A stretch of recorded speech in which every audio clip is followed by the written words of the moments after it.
Soyez encore les bienvenus ce matin, mesdames et messieurs, sur les antennes d'Equinox Télévision avec 10-12, le Zénith qui commence à l'instant. Merci de nous rester comme chaque jour fidèles à ce programme, on dira quotidien.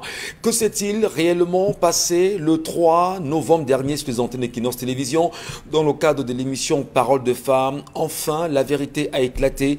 Les Camerounais sont au parfum de ce qui s'est réellement passé aujourd'hui. Dame Diomon Stéphanie est toujours maintenue dans les cellules de la police judiciaire ici à Douala, où des enquêtes sont menées sur cette déclaration. Malgré la sortie d'hier soir sur les antennes d'Equinox Télévision, tout a été dit, tout a été clair et bien évidemment une enquête exceptionnelle réalisée par la rédaction, notamment coordonnée par Kedjara. On a tout compris hier finalement et nous espérons que les Camerounais d'ici et d'ailleurs comprennent que le travail qui est le nôtre chaque jour est de vous donner la bonne information, bien recoupée, mais surtout exacte, quoi qu'il en soit.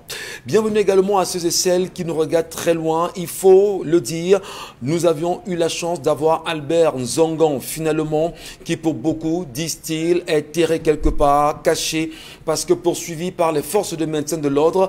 Après, souvenez-vous, les marches du 22 septembre dernier dans le Cameroun, lui qui est également membre influent du mouvement pour la renaissance du Cameroun, n'a pas eu la chance d'être happé comme certains, notamment Olivier Bibounissac ou encore le professeur Alain Foguet. Lui aujourd'hui est dans son village où, dit-il, est en train de prendre des soins traditionnels. Effectivement, il y est enfin, puisque nous avons nous aussi pu l'avoir, et il dit n'avoir peur de rien. Il reste quoi qu'il en soit un patriote camerounais, toujours prêt à dire ce qu'il a dit de façon exacte. Donc Albert Nzongan, qui pour beaucoup, disent-ils, est caché, il est bien connu, il est aujourd'hui dans son village. Il nous a fait bien sûr la confirmation il y a quelques heures seulement avant l'entrée de cette émission et il nous fait savoir qu'il est prêt à parler aux Camerounais d'aujourd'hui. Et il va peut-être falloir aussi rappeler qu'ici à Douala, hier soir, notre compatriote camerounais, activiste puisqu'il est, et il assume d'ailleurs, André Blaise Sama a été à nouveau arrêté et maintenu à résidence surveillée lui aussi, tout simplement parce qu'il est allé s'insurger contre ceux qui remettaient simplement une couche à l'endroit baptisé la place de l'indépendance ici à Douala, notamment sur le statut du général Leclerc. Il estime pour sa part que la colonisation est terminée, il ne faudrait plus en parler. Mais comment expliquer qu'un citoyen camerounais qui s'insurge contre la colonisation soit embastillé et maintenu en résidence surveillée depuis hier? Madame, Messieurs, on peut comprendre ce que c'est que les droits de l'homme au Cameroun. Installez-vous confortablement. La grande famille Charlamagne Batou, Bonbon Bengan Kandje, Dominique Audrey Oyengelek et surtout Bakanda ce matin, ensemble unis pour la même mission. Comme chaque jour, jusqu'à 12 h, nous allons vous servir. Charlamagne Batou, bonjour. Bonjour, monsieur Michel Ngachou. Bonjour à tous les téléspectateurs. Bienvenue au Wonderfulkistan. Pour ceux qui souhaiteraient se divertir et s'amuser, faites attention, soyez prudents, car au Wonderfulkistan, les avocats sont molestés, gazés en plein tribunal. Les étudiants en master et doctorat sont renvoyés à cause de la dette académique. Les militaires blessés, victimes à cause d'une guerre dont on supplie véritablement un cessez-le-feu. Les enseignants sont tués par leurs élèves, bastonnés, molestés par des policiers. Les populations et les personnels médicaux ou personnels soignants sont abandonnés à eux-mêmes. Ainsi va le Wonderfulkistan. Faites tout, marchez avec vos écorces, évitez de tomber malade parce que vous ne trouverez personne. Et si vous vous faites arrêter, sachez que dans la cellule où vous serez, vous y serez avec vos avocats. Voilà. En espérant bien évidemment que la situation qui a été perceptible hier soir, ici même à Douala, au tribunal de première instance de Bonandio, puisse revenir au calme. Ces avocats qui se sont retournés hier face aux magistrats, remontés également par ce qu'ils qualifient d'injustice, estiment pour leur part que leurs collègues maintenus dans les geôles et surtout déférés, qui est censé être déféré bien sûr à la prison centrale de Neuvelle à Douala, devraient pour ces deux collègues collègues avocats libérés sous caution, mais malgré ceci, malgré la 80aine quand même d'avocats commis pour l'audience, ceci a eu un mauvais dénouement, mais surtout ce qui a poussé les avocats à se maintenir dans la salle, disant qu'ils ne sortiraient pas. Mais comment peut-on apprécier l'attitude de la police hier soir? Bonbon Bengan Kandji, bonjour à vous et bienvenue. Bonjour Monsieur Ngatou Numba, bonjour à vous chers téléspectateurs. L'attitude de la police, je l'apprécierai plus tard. Je m'intéresse à la construction du nouveau siège du Parlement camerounais, c'est-à-dire là où l'Assemblée nationale et le Sénat vont loger. La presse nous apprend ce matin que les travaux de construction de ce siège accusent un retard dû au refus de déménagement du président du Conseil économique et social. Les travaux tardent à démarrer. Merci. Alors, Luc Ayan ne veut pas bouger. En réalité, il devrait bouger ou pas? Il devrait bouger pour permettre la construction des travaux de construction du siège du Parlement. Affaire à suivre, mesdames et messieurs. Bonjour à vous, Laure Bakanda, bienvenue ce matin. Merci, bonjour Michel, bonjour à tous et bonjour à nos nombreux téléspectateurs qui nous regardent de par le monde entier. Je vais commencer ce matin par une question qui est celle de savoir pourquoi le Cameroun compte seulement 11 psychiatres dans l'ensemble du territoire, soit un psychiatre pour un peu plus de 2 millions d'habitants. Cependant, on dénombre sur l'échelle nationale une centaine de psychopathologues cliniciens, mais qui brillent par leur absence dans nos différentes formations sanitaires. Ma question s'adresse ainsi au ministre de la Santé, M. Manaouda Malachi. A-t-il compris justement la question ce matin? Va-t-il vous répondre, Laure Bakanda? Comment expliquer que le Cameroun compte seulement 11 psychiatres sur l'étendue du territoire national? Oui, le Cameroun en 2020, le chiffre est bien connu et bien pensé. Est-ce que ça va, la santé de nos frères et de nos sœurs? Monsieur le ministre de la Santé. Dominique Audrey-Yengelek, bonjour. Bonjour Michel, bonjour aux téléspectateurs. Ce matin, j'adresse mon message de soutien à Madame Djomo, qui est en train de passer par des moments difficiles. Et tout le monde le sait simplement parce qu'elle a vécu ce qu'elle a vécu. Et elle a vécu ce que peu de personnes ont pu vivre aujourd'hui. Conséquence, peu de personnes peuvent comprendre ce par quoi elle est en train de passer.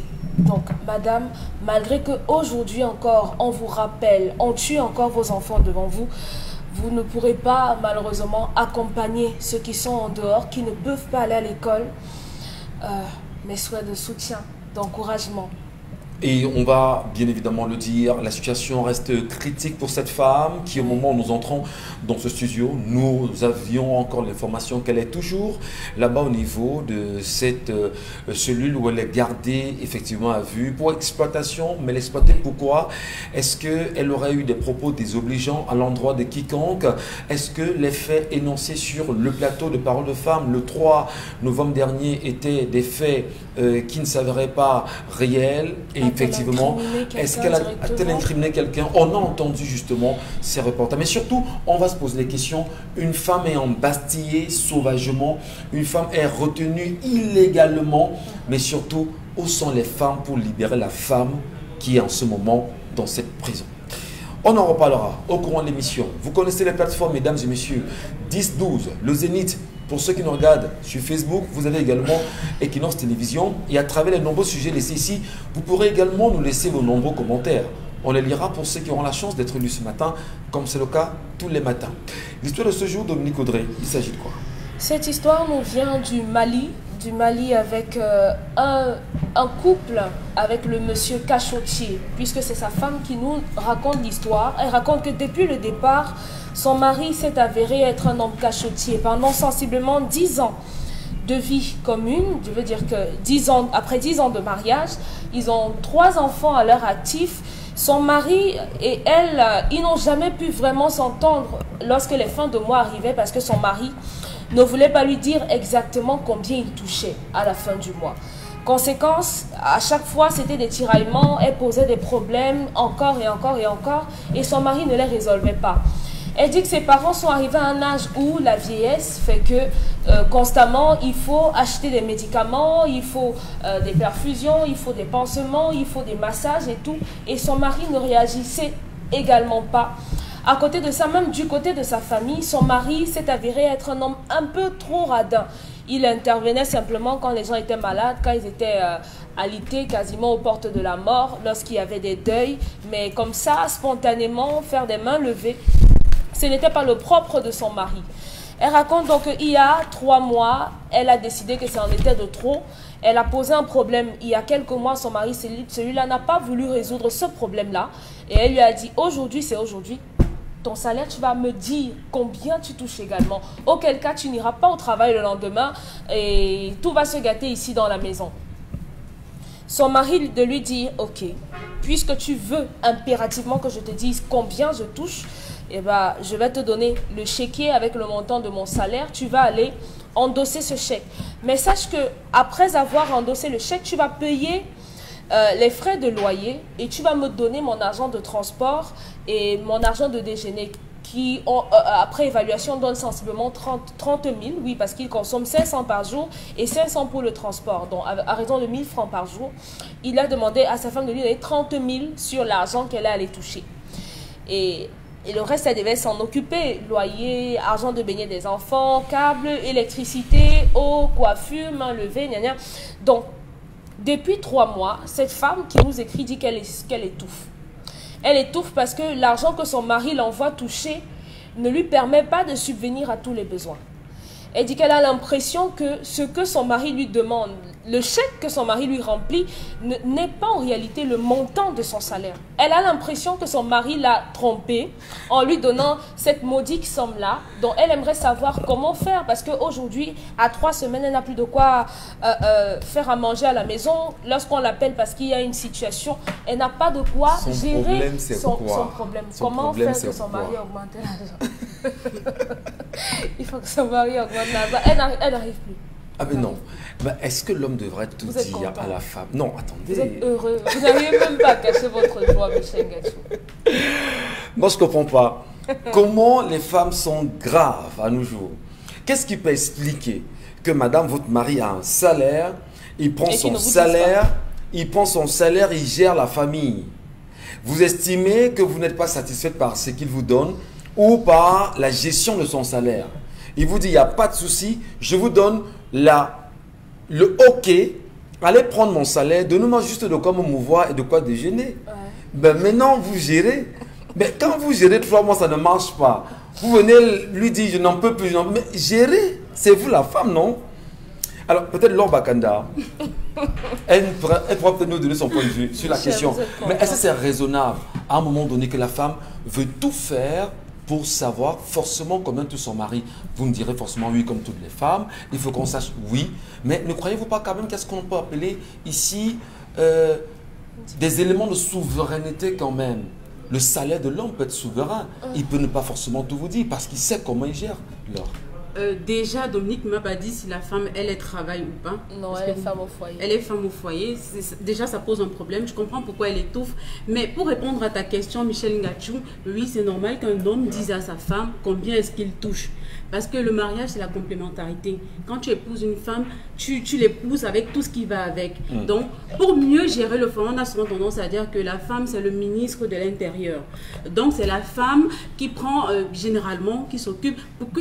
Bon, là d'hier, pour qu'un foyer marche, il faudrait que la femme apporte son oxygène. C'est la femme qui oxygène le foyer. Donc toi, l'homme, si tu ne dis pas combien est-ce que tu gagnes à ta femme, elle ne saura pas comment gérer le foyer. Maintenant, en tant que femme réfléchie, si une femme est réfléchie et que son mari lui dise que voilà, je touche ça ou je touche ci, elle saura comment faire la part des choses, elle saura comment repartir les tâches. Maintenant, je me demande si est-ce que le mari de la dame lui a véritablement dit le vrai salaire qu'il touche, parce qu'on connaît comment les hommes, on sait comment ça se passe. Il peut lui avoir dit autre chose, lui fabriquer un faux chéquier et autres et tout, donner à la dame.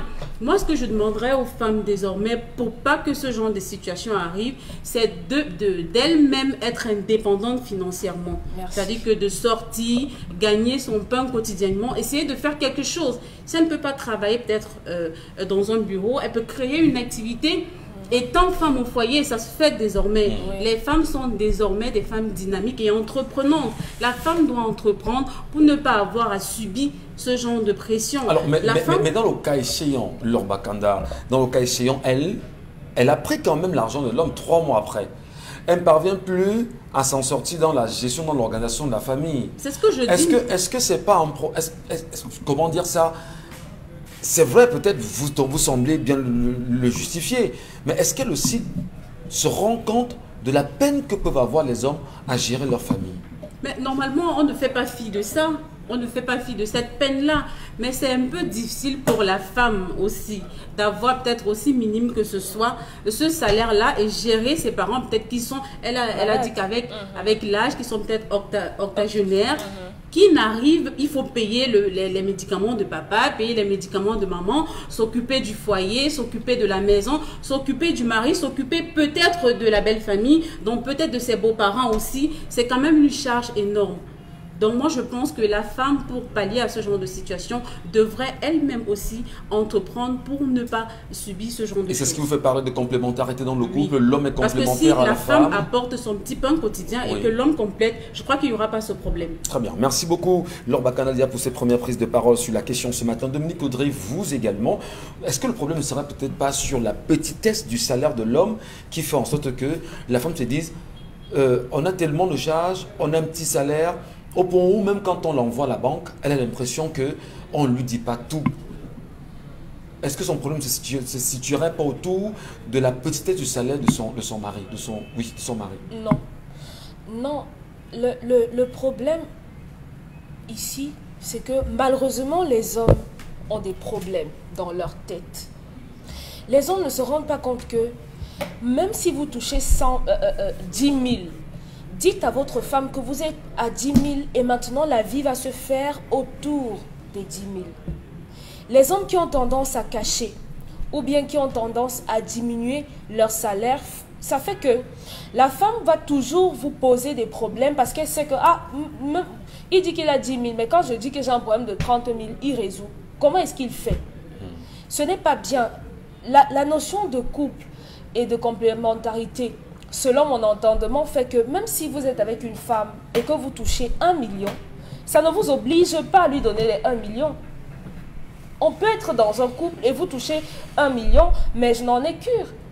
Si on est d'accord que vous payez le loyer, payez votre loyer. Si je paye à manger, je paye à manger. Maintenant, ce que vous faites de votre argent, si on a une épargne où chacun doit donner, on donne. Mais maintenant, ce que vous faites du reste, ça ne m'engage pas. Et si les femmes deviennent un peu plus libérales à ce niveau-là, elles n'auront plus de problème. L'oisiveté, le fait de rester à la maison tous les jours et comme je dis bien attendre les allumettes, c'est un problème pour les femmes aujourd'hui. Comme je dis généralement, le monde ne se construit plus avec des femmes qui ne servent à rien. Les hommes ont besoin de soutien. Et ce soutien-là ne peut être apporté que par des femmes. Est-ce que vous ne frustrerez pas des femmes quand vous dites les femmes qui ne servent à rien? Il peut en avoir. Ne me dites pas que laver les assiettes, faire à manger, faire des enfants, c'est un métier. Non, c'est pas un métier. On voilà. dit c'est des engagements de famille, mais maintenant, sauf que, il y en a peut-être qui vous diront qu'elles n'ont pas trouvé le boulot. Il y en a qui vous diront qu'elles ne savent pas quoi faire.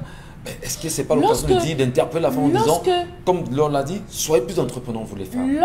Oui, elle a sa méthode, sa façon de dire les choses. Ouais. Et moi, je dis les choses d'une autre façon. Malheureusement, parfois, on parle doucement, mais ça n'entre pas. Il faut parfois choquer pour aller... Pour toucher. Voilà. Très bien. J'ai été interpellée il y a quelques jours par un couple qui... une fois, j'ai parlé ici d'une femme et tout, des femmes qui ne travaillaient pas et le monsieur a décidé de donner un petit truc à sa femme, 20 000 à sa femme pour qu'elle commence à faire quelque chose. Et il s'est rendu compte qu'avec ce que sa femme apportait et ce que lui il faisait avec sa moto, aujourd'hui ils ont pu avoir un lopin de terre et ils sont en train de construire. En fait, l'interpellation c'était pour me remercier parce que d'une certaine façon, oui, j'ai peut-être blessé sa femme, j'ai insulté entre guillemets sa femme, mais l'électrochoc a été... Vous n'insultez pas, vous avez... D'aucuns le prennent comme des insultes. Non, vous avez exprimé un vœu et puis il y a eu un impact. Oui, très bien. Si vous voulez, vous aimez bien enjoliver les choses. Oui, donc, et ça a été porteur, ça a été producteur. Donc si au moins il y a une personne qui peut être touchée, ça veut dire que le combat est bon. Donc aujourd'hui, les femmes doivent sortir de là. Moi, je connais des femmes à qui le mari donne 20 000 par mois pour manger. Mais ça s'arrange à ce que ça fasse quelque chose. À une certaine époque, lorsque le mari vous donnait 20 000 pour tout le mois, vous prenez 2 500, vous achetez une alvéole d'œufs et vous achetez du piment. Vous faites bouillir les œufs. À la maison, c'est devant chez vous. Vous faites bouillir les œufs et l'argent va tourner. Vous allez passer des œufs, après vous allez acheter le pétrole, 5 litres de pétrole que vous allez... Ne riez pas. Non, je n'en ris pas. Ne vous moquez pas. Non, j'apprécie plutôt pour dire, voilà, nous avions grandi, nous grandissons dans ces conditions, avec des mamans qui le faisaient. Effectivement, donc, dans notre environnement. Aujourd'hui, il n'y a pas d'excuse. Oui, le salaire de votre mari. Le mari doit vous donner le salaire simplement parce qu'on doit être transparent dans le couple. Mais après l'avoir fait, il n'est pas obligé de vous donner quoi que ce soit. On aurait bien voulu que la dame dise au moins à son mari, ben, écoute chérie, on va faire un sacrifice mensuel, ton argent du mois prochain, ça peut m'aider justement à lancer une activité. Voilà. Et pour la suite, justement, on verra ce qu'elle est de faire. Tout à fait. Est-ce que l'homme doit tout dire à sa femme, Charles Bathiou? Est-ce que l'homme doit donner le montant global de son salaire à sa femme pour que les choses soient claires dans la famille? Vous me posez la question. Ah oui, je vous la pose la question. Vous connaissez bien ma réponse, mais vous me posez quand même la question. Non, je vous la pose la question, Charles. Si elle me pose la question, personne ne dort. Monsieur Michel Ngacho, nous avons 3 types de femmes. Nous avons les femmes qui contrôlent leur mari jusque dans le sommeil. Nous avons les femmes qui s'adaptent à tout type de situation. Et on a les femmes qui s'en foutent. Vous avez des femmes à qui vous donnez 5 000 aujourd'hui, ça ne pose pas de problème. Toute la semaine, elles vous font le bifaka, elles vous font le macabo rouge, elles vous font la banane malaxée, elles vous font la sauce d'arachide. S'il vous plaît, permettez-moi, vous êtes exprimé, elle s'en sort. Le jour où vous lui donnez 50 000, vous mangez le cochon, vous mangez le poulet, vous mangez la chèvre, vous êtes tranquille. Voilà les vraies femmes. Ça, c'est les vraies femmes, pas celles de l'association des Ivous. Comme celle qui semble nous avoir expliqué son histoire. Elle peut être dans comment vous appelez ça? Le ngouiti, monsieur Michel Ngacho. Parce que c'est là-bas qu'on cherche à comprendre pourquoi les cheveux blancs sortent sur la tête. Voilà une femme qui a un mari. Je le dis ici à Mondo Vision, tous les couples vivent au-dessus de leur revenu. Bien sûr. Tous les couples vivent au-dessus de leur revenu. Ce n'est pas votre salaire qu'on vous donne qui vous permet de vivre. Et il y a des jours où vous rentrez comme ça, là, vous dites je veux boire du whisky. Est-ce que ça sort de votre salaire? Non. C'est ça qu'on appelle le tabac. Mais à côté, à côté, avantage de service, ça a plusieurs noms. Mais lorsque la femme veut venir vous contrôler jusqu'à se rassurer que l'iris, c'est l'iris de votre mère, vous appelez ça encore quoi, monsieur Michel Ngacho? Alors, vous donnez le montant de votre salaire, vous le dites le montant ou pas? On dit le montant. Parce que là, Dominique Oudé pense qu'il faut dire. Cette femme a péché sur 3 points. Et elle est passible d'un bannissement même de la famille. Ah bon? Ah oui. À ce niveau? Premier point, monsieur Michel. Elle a empêché son mari d'aller au travail. Fidèle à vous-même. Empêcher son mari d'aller au travail. Monsieur Michel Ngacho, je vous le dis ici, je regarde la caméra. Le jour où je sors pour aller au travail, elle fait même semblant de tendre ses mains comme les ailes d'un avion devant la porte. Vous blaguez. Vous blaguez. C'est mon revenu. C'est mon revenu. Notre argent. Non, ce n'est pas ton argent. C'est mon argent cher, que je mets à la disposition de ma famille. C'est mon argent que je mets à la disposition de ma famille. Ce n'est pas notre argent. Parce que quand j'encaisse des insultes, des engueulades, tu n'es pas là. Mais chérie. Tu nous laisses tes affaires de chérie que tu vas en bas balancer. Nous souffrons dehors pour ramener cet argent. Lorsque vous avez une femme qui n'a Dieu que sur ça, c'est moi qui mets l'argent à disposition. Voilà un homme, tout se passait pour le mieux dans sa famille. Il rentrait, rationnait sa femme, tu vas gérer ci. Mais la femme est narcissique, égocentrique. Parce que ce qu'elle met en avant, c'est son père. Papa est malade, maman est malade, ils ont un âge avancé, la famille est là, le prix va bientôt tomber, il faut contrôler ça, il faut faire. Est-ce qu'elle s'est souciée comment je veux dire ça, de la santé de son mari? Beaucoup de femmes dans les ménages passent plus de temps à consommer, à tuer à petit feu leur mari. Je vous lance un autre défi. Les femmes nous regardent. Ça, c'était avant.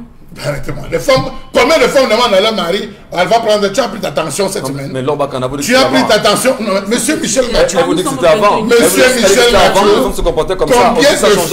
Combien de femmes, je le dis, nous sommes à la télé. Combien de femmes se soucient de la santé de leur mari? Est-ce que nous-mêmes les hommes, à un moment donné, nous-mêmes les hommes, nous parvenons justement, on sait ce que vous appelez un tabac à côté. Oui. Mais est-ce qu'on peut déclarer toujours, est-ce qu'il n'y a pas des hommes ici qui, lorsqu'ils prennent leur salaire, ils vivent dans le premier bar? Monsieur Michel. Permettez, Charles Mbadjo. Premier salaire, il vit dans le premier bar. Premier salaire, il a son deuxième, troisième, quatrième bureau dehors. Avant d'arriver à la maison, il a un autre homme particulier. Est-ce qu'à un moment donné, justement, nous aussi, les hommes, ne sommes pas le problème? Il faudrait qu'on vous recrute au ministère des Affaires sociales. Vous avez des choses à démontrer là-bas. Vraiment. Parce que je ne comprends pas ce que vous dites. Vous êtes là, monsieur Michel Gatou. Donc, dès qu'on prend son premier salaire, le premier bar qui voit en face, il s'assied d'abord. Vous avez droit à une bonne bière, si vous êtes à l'heure du verre de bière, à un bon vin rouge ou à un bon whisky et un bon plat de nourriture. C'est votre travail. Non, monsieur Michel, lorsque vous rentrez chez vous, vous ne donnez à votre femme que ce qui est prévu. Parce que dans votre salaire, vous avez les charges fixes. Vous devez vous occuper de la maison, ce qui est de droit et obligatoire. Payer la maison, payer la lumière, payer l'eau, rationner, épargner pour la santé de votre famille et l'éducation. C'est-à-dire quand je mets la santé et l'éducation, il y a l'argent des beignets, il y a les petits trucs que vous pouvez donner à vos enfants et peut-être vos surprises. La femme, elle s'occupe de quoi? L'aménagement, la décoration, la beauté, la cuisine. Dans une certaine mesure, elle peut ajouter un peu de son argent dans la cuisine. Vous achetez des sous-vêtements, c'est réglé. Lorsque vous avez déjà pris votre salaire, vous réglementez. On ne s'amuse pas avec son salaire. Vous vous arrangez à régler cette partie en disant, demain je peux m'acheter un terrain, il faudrait que j'épargne. Si votre femme ouvre les yeux jusqu'à venir regarder combien vous touchez, et même lorsque vous lui donnez, c'est son salaire. Lorsqu'il lui dit va prendre son salaire, elle est libre de poser la question au niveau de la question. Elle va endosser le salaire. Pourquoi ça la dépasse? Parce qu'elle avait ouvert les yeux du caméléon. Plus de ses yeux étaient plus gros que les poches de son mari. Elle est le ministre de l'Intérieur, pas la gouvernante de mes poches.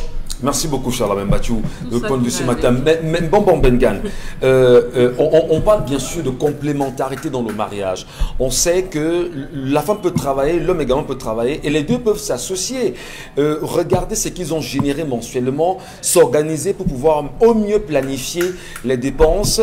Alors, comment vous appréciez le comportement de cette femme ce matin, qui, malgré qu'elle soit ce qu'on appelle vulgairement chez nous ménagère, a les yeux plus grands que son ventre, quitte l'argent de son époux? Non, mais quand vous parlez de complémentarité, on ne parle pas de l'envahissement de la femme sur l'homme. Non, nous sommes hier on était en Côte d'Ivoire, j'ai pris quelques citations de Bernard Dadier. Ouais. Aujourd'hui, nous sommes au Mali, je vais aller questionner, ou alors, oui, questionnons ensemble les propos de Amadou Hampâté-Bâ. Si cette fille qui est malienne lit le livre Amkoulel, l'enfant Peul de Amadou Hampâté-Bâ, elle va se rendre compte qu'elle doit rester tranquille. Amadou Hampâté-Bâ dit, ne regrette rien, il faut toujours continuer à apprendre, à te perfectionner. Et ce n'est pas à l'école que tu pourras le faire, c'est dans la vie qu'on se forme. Fin de citation. Je reviens dans la charte de Cancan, article 19. Tout homme a deux beaux-parents. Les parents de la fille que l'on n'a pas eu en mariage et la parole donnée. Ça veut dire que la femme que vous avez eue en mariage, il est déjà établi que sa maman et son papa, c'est vous. Ce n'est pas elle. Ce n'est pas son affaire. Quand une femme commence à dire « ma mère a, mon père a », c'est une mauvaise femme. Okay. C'est une mauvaise femme. Elle doit s'occuper de votre propre maman. Et abandonner les siens? Oui, c'est vous. Oui. C'est vous qui vous en occupez. Elle doit les abandonner.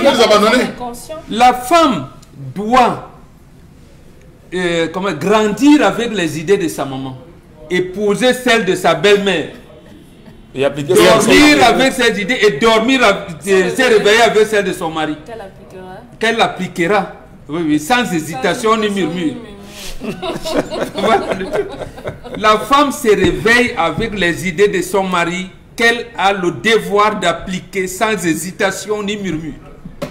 C'est pour ça que ta propre mère, la femme, ton propre père ne t'appartient pas. C'est le travail de ton mari. Toi, tu t'occupes de ta belle-mère et de ton beau-père.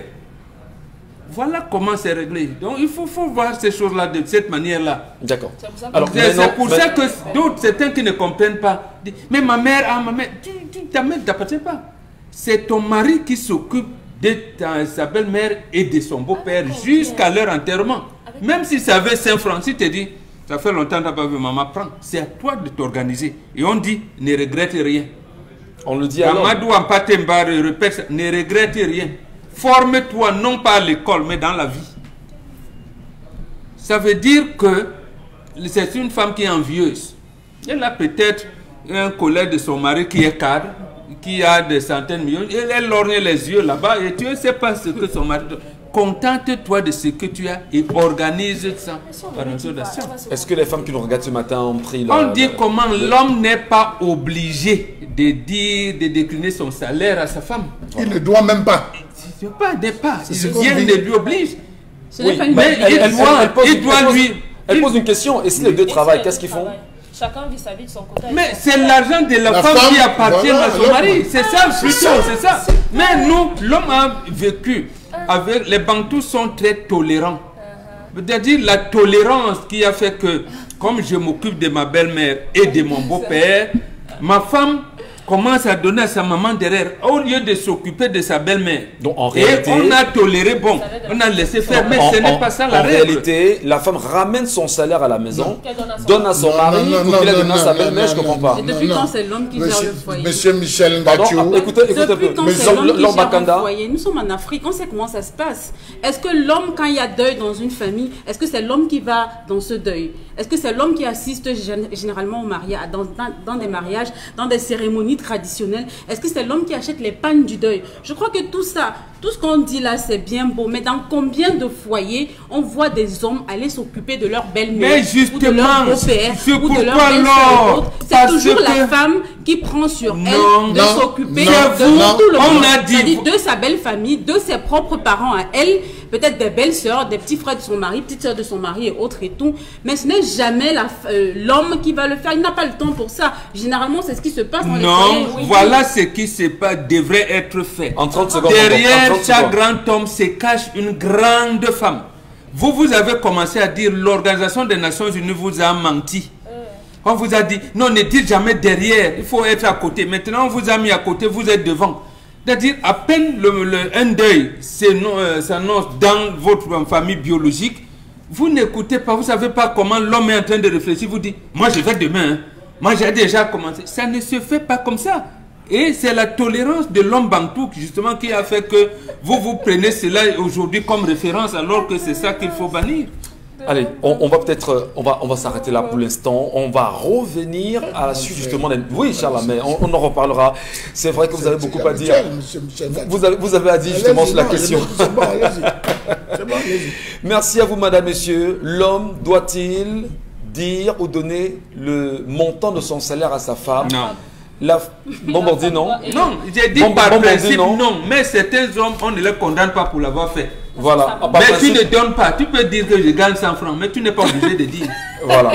Mais ceux qui disent dit non. Dominique Odé pense qu'il faut le faire. Moi, je pense qu'il faut le faire également. La femme appartient à son mari. En tout cas, on en parle juste après la colère.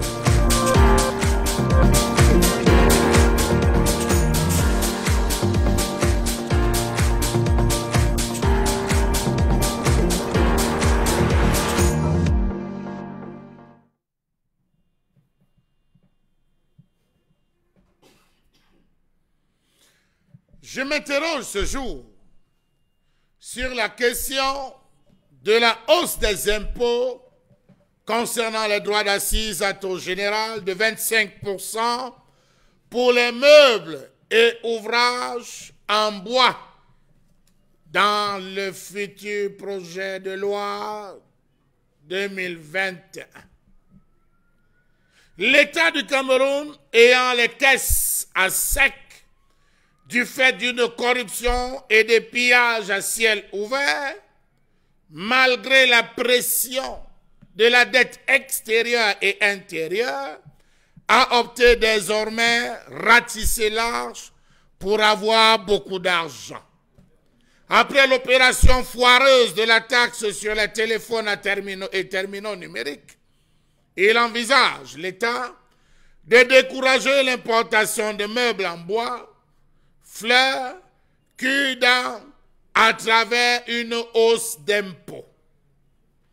Il est donc prévu qu'au cours de l'exercice 2021, des mesures fiscales seront prises pour décourager l'importation de certains biens pouvant être produits au Cameroun, notamment dans le secteur forestier, avec la soumission des droits d'assises à taux général de 25% pour les meubles et ouvrages en bois, les cure-dents, les fleurs naturelles et artificielles importées. Franchement, comment comprendre une telle décision qui maintient ce pays dépendant de l'extérieur pour les produits finis, lorsqu'on sait qu'une loi et un arrêté rendent lourd l'exécution d'un tel projet dans ce pays?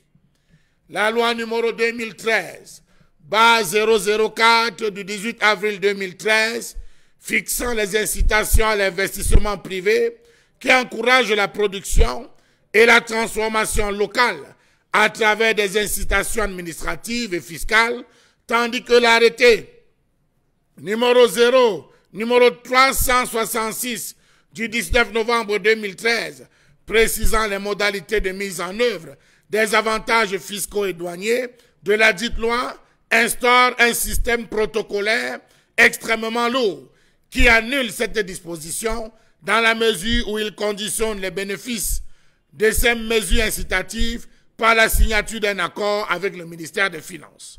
Voilà le système dans lequel on vit.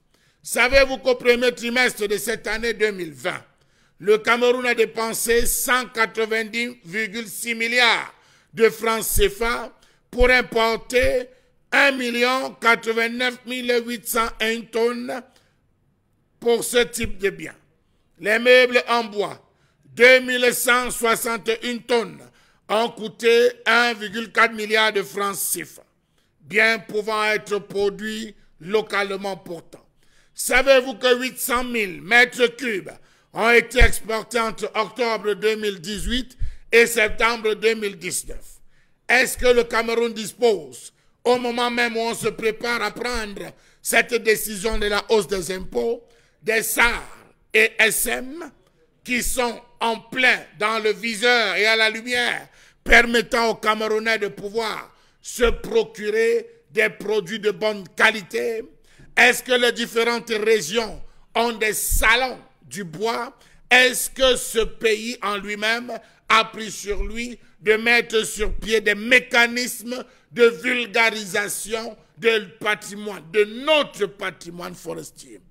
Comment comprendre que l'État décide de se limiter, au mieux de limiter l'importation des meubles et ouvrages en bois, alors qu'il n'a en aucun moment encouragé la construction, mieux la transformation du bois dans ce pays? Quel est l'état dans lequel se trouvent les centres de formation au métier du bois? Existe-t-il des structures de financement spécialisées, des unités de stockage, de séchage et de transformation du bois? Mieux, possède-t-on seulement des salles d'exposition? Passez dans les différentes rues, sortant de la poste centrale pour vous rendre en Vormbi. Vous allez voir des jeunes menuisiers qui se battent le long de la rue et qui font des expositions sous le soleil. Venez à Douala, vous allez à Bonaberi. Juste après Bonasama, vous allez découvrir des jeunes menuisiers qui ont occupé le rail et qui exposent un tant soit peu ceux dont ils se sont battus à concevoir. Tant pis pour ceux qui achètent parce qu'ils n'ont en leur possession que le bois blanc. Les meilleurs bois, les meilleures espèces traversent nos rues dans des grumiers pour être chargés dans des navires qui vont en Europe. Quelle est l'aide qu'on a déjà apportée aux pauvres menuisiers de la rue, ceux-là qui travaillent et exposent leurs ouvrages sur les intempéries? Quelle est l'identité des importateurs et des consommateurs des meubles importés? Est-ce qu'un petit habitant de Bepanda ou de Mabanda peut importer des meubles de la Chine, peut importer des meubles de l'Europe, eh bien, ils appartiennent à une classe. Est-ce le fait d'hausser les impôts qui accélérera le processus de transformation avec les banques qui ne sont pas susceptibles d'accompagner les acteurs de ce secteur? Savez-vous qu'en 1994, lors de l'adoption de la loi forestière, les parlementaires ont recommandé la transformation locale du bois? 5 ans plus tard, allez voir. Savez-vous qu'en 2014 encore, l'État du Cameroun avait prévu s'équiper à 40% du mobilier local pour booster la transformation du bois?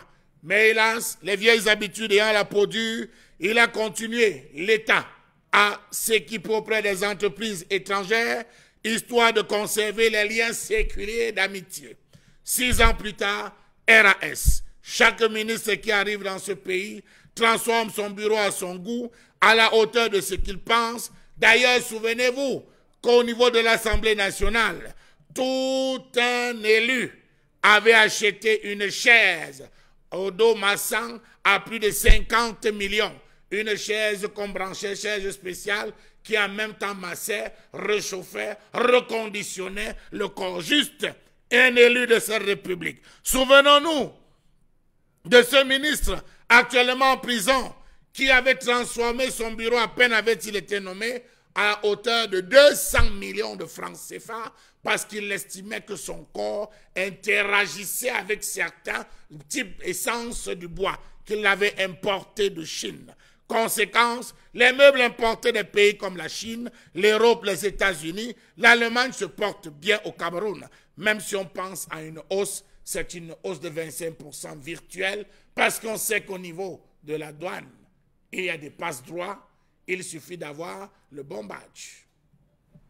Colère exprimée ce matin par Charlemagne Batchou. Mesdames et messieurs, avez-vous entendu parler, bien évidemment, de la gestion du bois au Cameroun et surtout d'une transformation qui doit se faire? Comment appréciez-vous la gestion du bois au niveau du Gabon aujourd'hui? On en profite pour saluer les Gabonais et surtout le président Ali Bongo Ondimba, qui lui également de ce côté a fait un travail formidable autour du bois. Le bois ne sort pas du Gabon sans être travaillé préalablement au Gabon et pour les Gabonais et par les Gabonais avant d'être exporté.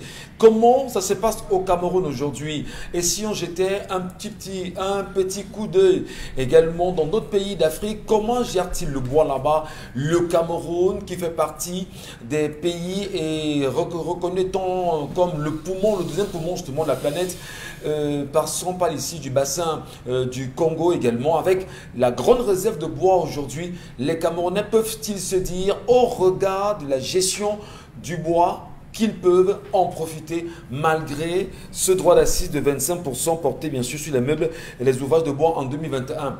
Comment appréciez justement justement ce droit d'accise de 25% bon Bengal? Est-ce qu'on va dire justement ça peut vraiment décourager les Camerounais aujourd'hui à se dire je ne prends que du bois qui vient d'ailleurs parce que dit-on il est bien traité et pourtant en terre camerounaise on a de grandes potentialités? Non, d'abord la loi a l'esprit et la lettre.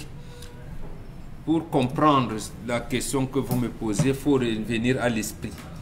Tout commence en 1992. Je me rappelle encore des interventions du ministre de l'Environnement qui était là. Je pense qu'il doit être sénateur aujourd'hui, si je ne m'abuse. Il s'appelle Sylvestre Naondoa. Sylvestre Naondoa, il est sénateur aujourd'hui. D'accord.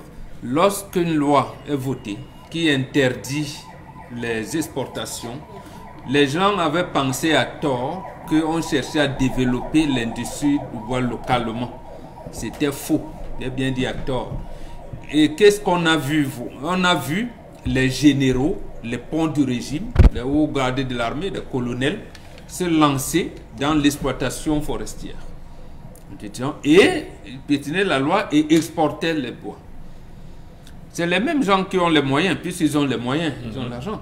Et ils peuvent donc acheter, même si les droits d'accise sont à 50%, ils vont acheter puisqu'ils ont les moyens. Donc, au même moment, on tuait les CETIC, Alamel a parlé tout à l'heure de la formation, les CETIC et les lycées techniques, donc où se trouve la filière bois. ou menuiserie, comme on appelle, ça n'existe plus. Or, nous avons ce qu'on appelle dans d'autres pays, vous avez cité le Gabon, l'or vert. Donc, c'est une politique pour augmenter le fossé et alors pour créer les divergences du point de vue des classes sociales. Il y a les pauvres et les riches. Donc, vous qui êtes dans le bois, vous pouvez être dans le bois ne vous rapporte rien. Oui. Vous qui vivez dans la forêt. Maintenant, ceux qui ont les moyens, ils ont le pouvoir, eux, ils ont l'argent. Nous, on a vu les ministres, les hauts cadres de ce pays importer les cuisines d'Italie à hauteur de 15 millions. Et là-bas, les Européens se moquaient d'eux en disant, mais ce bois-là vient de chez vous. Vous pouvez imaginer ça. Donc, c'était pour vous dire que il ne faut pas penser que la hausse des droits d'assises va permettre l'éclosion de l'industrie du bois. Non. Qu'est-ce qu'il faut donc faire? Il faut changer de commencer à changer le système. C'est le système, puisque on est sorti, peut-être vous ne pouvez pas comprendre, tous les projets au Cameroun étaient des projets intégrés. Quand on dit projet intégré, je prends le cas du pont du Vouri. Quand vous voulez construire le pont du Vouri, on n'appelle pas seulement le ministère des Travaux publics. On appelle le ministère des Travaux publics celui des postes et télécommunications, celui des mines et de l'énergie, c'est comme ça qu'on appelait, pour savoir que l'ouvrage qu'on va mettre ici, on l'a conçu sous forme de toboggan. Mais où en sont les terminaux téléphoniques? Les gens qui sont de l'autre côté, où en est-on avec l'adduction d'eau? La Sonel qui va transformer, est-ce qu'on ne va pas, il n'y aura pas de dommages? Voilà comment on appelle les projets intégrés. C'est pour cette raison que dans les 6 points qu'on a transmis au président Paul Biya le 4 novembre, parce qu'avant la prestation de serment, on l'avait appelé, quand on le cooptait au comité central de l'ADPC et tout, il était question de, point numéro 1, l'intensification de la politique de transformation des matières premières. Parce qu'on ne parle pas trop de sous-sol, sauf le pétrole, mais c'était le bois. Oui. Le bois, je vous ai pris et besoin de la regarder, la Sopecam. Jetez un coup d'œil quand vous parlez aussi de Cameroun Tribune. Vous allez voir certains mondes en bois. Et même tout le ministère des Travaux publics à l'époque était construit en bois, les bâtiments. Donc, il était question d'expérimenter la résistance du bois avec également les SAR, SM, les CETIC et les lycées techniques avec une filière spécialisée en menuiserie. Malheureusement, aujourd'hui, ça n'existe plus. La question, bien sûr, de la hausse des impôts concernant les droits d'assises au taux général de 25% pour les meubles et ouvrages en bois en 2021. Utopie ou réalité? Les Camerounais vont-ils vivre cela ou pas? Dominique Audrey. C'est tout sauf une réalité, Michel Ngachou, parce qu'à la suite de Mbombok, en 1994, en janvier, on a établi une loi qui disait que les exportations ne se feraient pas et que la production devait se faire localement. Et l'implémentation de cette loi devait arriver en 1999. Sauf qu'en 1995, on nous sort une autre loi qui nous dit que, bon, les personnes étrangères, physiques ou morales, désireuses d'exporter le bois doivent être précédemment enregistrées pour pouvoir sortir avec les grumes. Et à côté de ça, ces personnes-là, ces étrangers, doivent pouvoir avoir une industrie locale ici. Donc, vous voyez que précédemment, on dit que le bois ne sort pas. Pour qu'on puisse avoir industrialisé le pays sur le bois, et la minute d'après, l'année d'après, on dit on ouvre le champ et les étrangers peuvent entrer, couper le bois et partir. Combien de sociétés étrangères ici, de 1995 à aujourd'hui, travaillent le bois au Cameroun? Je ne sais pas s'il y en a. Bon, je ne sais pas. Il y en a. Il y a des sociétés étrangères qui ont des usines ici? Il y en a. Même si on ne les connaît pas suffisamment. Non, je vous prends la société forestière et industrielle de la Doumé, la SFID, a déclaré la faillite et est parti après avoir décimé les forêts camerounaises pendant 50 ans. Et le jour-là, certaines sources vous disent qu'ils ont fait des bénéfices de plus de 50 milliards de francs. Voilà. Le 31 octobre 1999, on nous sort une autre... on modifie la loi et on nous dit, bon, désormais, certaines essences pourront être sorties. Ces essences-là, il faut aller consulter, mais d'autres ne pourront pas sortir. Mais de toute façon, le ministre, selon son entendement, peut décider si tel bois ou tel autre bois ne peut pas sortir. Vous voyez déjà du 2 poids 2 mesures. Clairement, la mise sur pied de ces droits d'assises est bien. Dans le fond, l'idée est bonne parce qu'aujourd'hui, les producteurs camerounais ont besoin de support. Ils ont besoin d'apport, ils ont besoin d'accompagnement. Il faut encourager la consommation locale quand même. Et il faut encourager les entrepreneurs locaux. Oui, cet accompagnement aurait pu être fait si et seulement si on avait véritablement mis sur pied l'Office national du bois qui était censé produire, entre guillemets, commercialiser et exporter le bois pour l'extérieur. Où est passé cet office? C'est un peu comme l'ONCPP. Si vous permettez, justement, cet office devait procéder également, il y avait une politique de reboisement. Oui. C'est-à-dire qu'après avoir coupé, on devait replanter à nouveau. Oui. Mais bon, malheureusement. En 2012, le ministre angolais Philippe Ngwese a sorti un tableau qui repartissait dans tout le pays quels étaient les Camerounais ou bien les entreprises à même de pouvoir transformer le bois. Et vous devez savoir que la transformation du bois se fait sur 4 étapes. Le premier degré, ce sont les gens qui font simplement les briques de bois. Ensuite, il y a ceux qui font les contreplaqués, il y a ceux qui font le parquet. Et le 4e degré, ce sont les quelques personnes qui sont habilitées à faire des fenêtres, des portes et tout ça. Mais sur tout le pays, l'ensemble du pays, depuis 2012, il n'y en a eu que combien? À peine 10, surtout dans toute l'étendue du territoire camerounais. Où est l'accompagnement à ce moment-là? On ne voit pas. En 2014, on a le ministre Philémon Yang qui a promis à l'Assemblée nationale que dès 2015, le budget de l'année, une partie du budget de l'année devait être consacrée au réaménagement des différents bureaux dans les ministères avec exclusivement le bois. 2014. Oui, 2014. Oui, il a dit en 2014 et ça devait être implémenté en 2015. Malheureusement, est-ce que ça a été fait? Non. Donc, ce qu'on veut nous dire aujourd'hui, je ne sais pas si c'est si on peut véritablement se fier, mais tout de même, ici au Cameroun, combien peuvent se targuer d'acheter un canapé ou bien des meubles avec ces entreprises? C'est compliqué. Qui sont installés ici. C'est compliqué. On sait bien qu'il y a des entreprises au Cameroun qui s'emploient à vendre du bois, on dit des meubles venant d'ailleurs. On a également eu quelques-uns lors des grandes rencontres, je vais dire quelques-unes des entreprises en même temps qui s'exercent dans ce domaine lors des grandes rencontres et des fois, on les a vus à Yaoundé, proposer également ce qu'ils ont sous la main. Mais surtout, il est important de se poser la question fondamentale, les Camerounais peuvent-ils sauver le bois camerounais?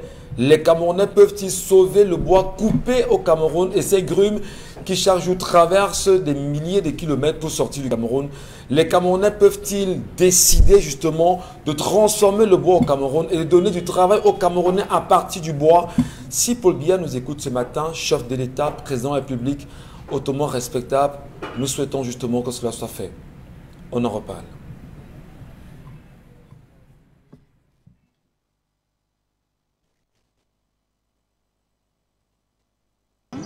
Il nous faut un berceau, une pince, des bandes et un pack Kidou. Donc je disais un pack Kidou. Kidou? Kidou! Kidou!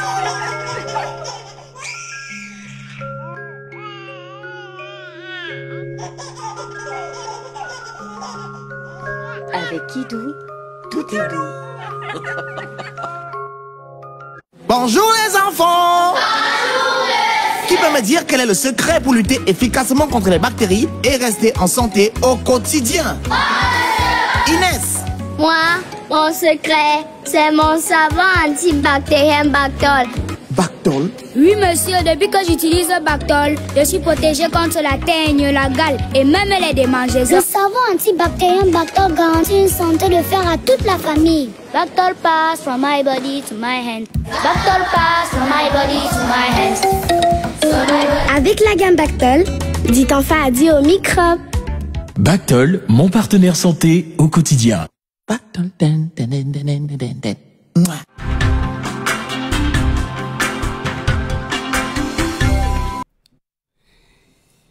Et vous nous retrouvez avec beaucoup de plaisir, mesdames et messieurs. À l'instant, nous continuons l'édition de 10-12, le Zénith de ce matin avec vous. Et nous saluons, comme chaque fois, ces nombreux Camerounais qui, à l'instant, certainement, pour ceux qui sont chez eux, oui, hors du Cameroun, puisqu'il se fait tard dans certains pays. Bonjour à vous, ou encore bonsoir. Bonjour à ceux qui se réveillent et qui nous regardent ce matin. Merci. Allez, dites-nous, peut-être vous là-bas, qui êtes de l'autre côté du Cameroun, vous comprenez mieux les réalités autour du bois camerounais exploité dans ces pays et revendu aux Camerounais du Cameroun. C'est-à-dire, les Camerounais du Cameroun quittent le Cameroun pour aller s'acheter le bois ailleurs, en France, aux États-Unis, en Italie, etc., en Chine également, et reviennent au Cameroun et ce bois en vous disant, vraiment, le meuble, il est beau, c'est un meuble travaillé, c'est le lit de mes rêves et tout, et pourtant, le bois sort du Cameroun. Et dans la collègue exprimée ce matin par Charles Amembattu, il estime quand même que la question de la hausse des impôts concernant le droit d'assises au taux général de 25% sur les meubles et ouvrages en bois en 2021 pose un réel problème, l'applicabilité. Mais est-ce que le gouvernement camerounais a pensé à ce projet en profondeur avant de s'y lancer? Est-ce que le gouvernement camerounais peut se dire, oui, nous avons entre autres des centres de formation, nous avons entre autres des unités de séchage, nous avons entre autres des unités de stockage également pour permettre aux Camerounais d'utiliser le bois venant du sol camerounais. Malheureusement, il y a un artiste là, Laure Bakanda,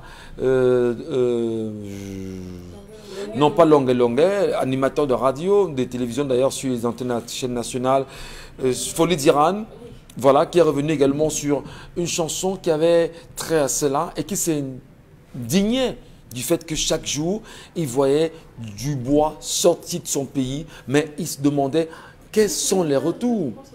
Oui, non pas mimé. Bon, je suis pas bon chanteur, mais la chanson est bien connue de tous, hein, en même temps, Dominique. Alors justement, Laure, vous aussi, vous êtes outrée comme Camerounaise de voir le bois sortir et transformer ailleurs.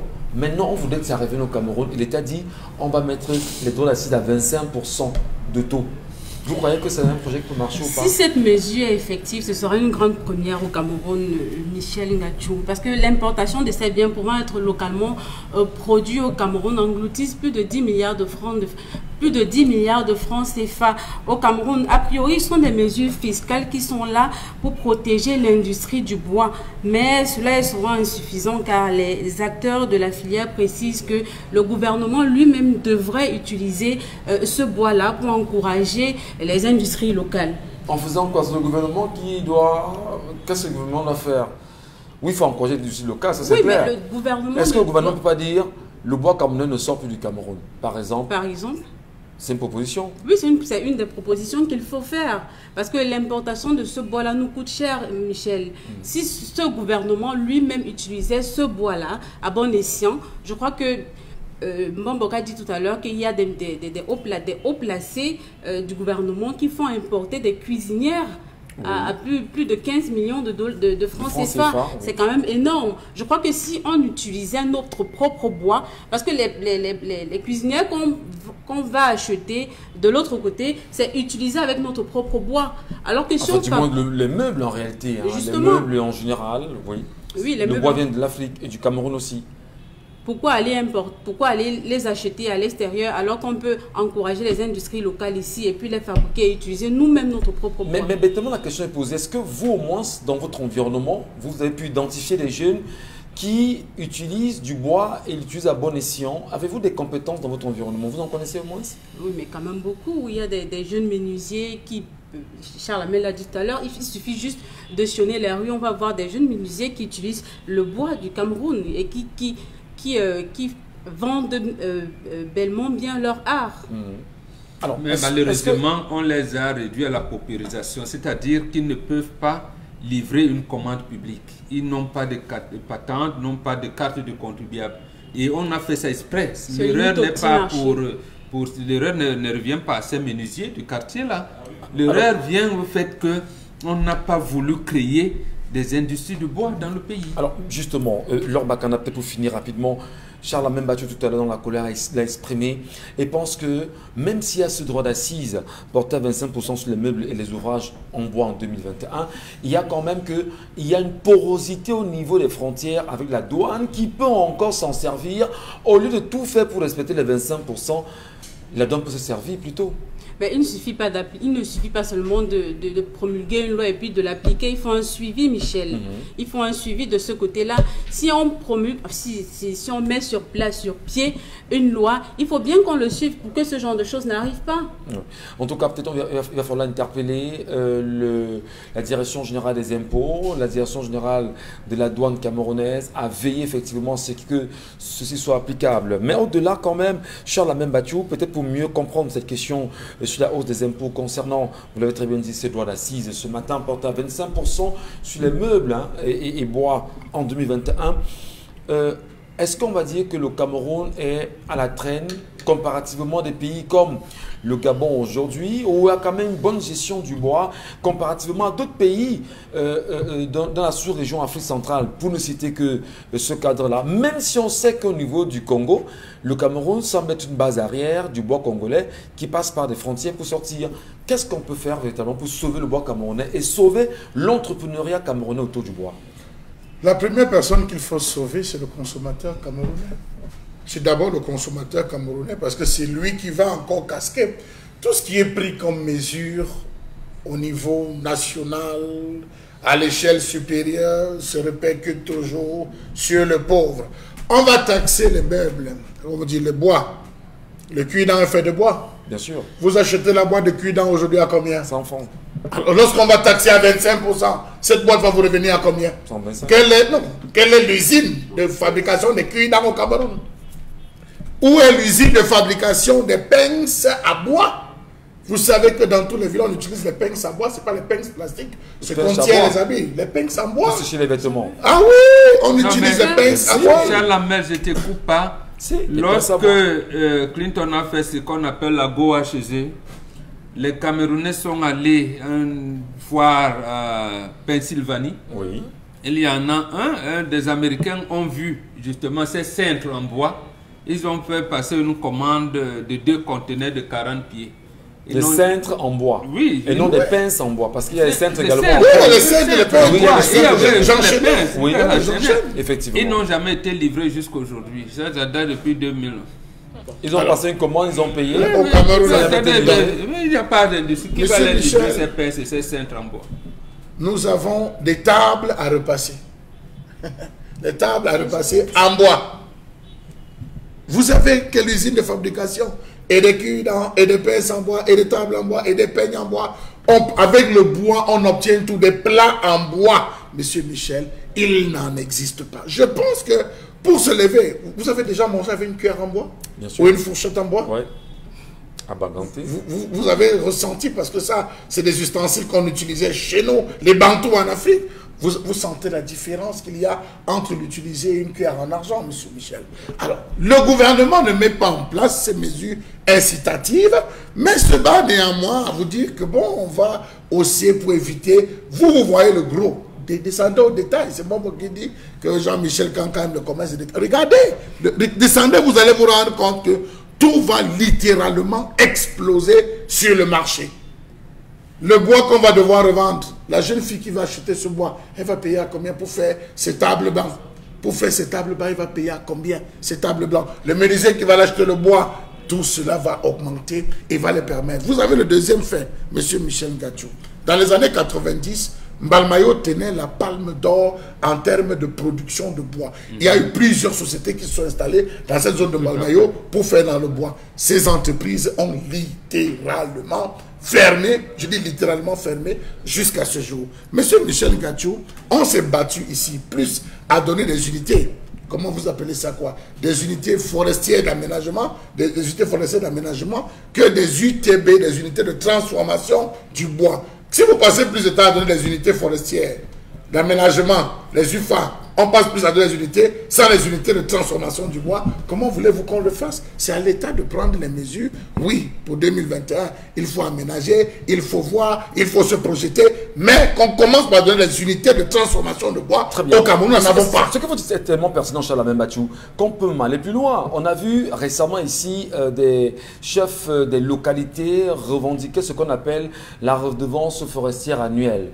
Est-ce que ces chefs-là, justement, dans ces localités, ne pouvaient pas réellement demander à ce que le bois soit transformé dans ces localités avant même de sortir, M. Mbachou? C'est une réalité. Souvenez-vous du cas de la mère, de la chef le pouvoir.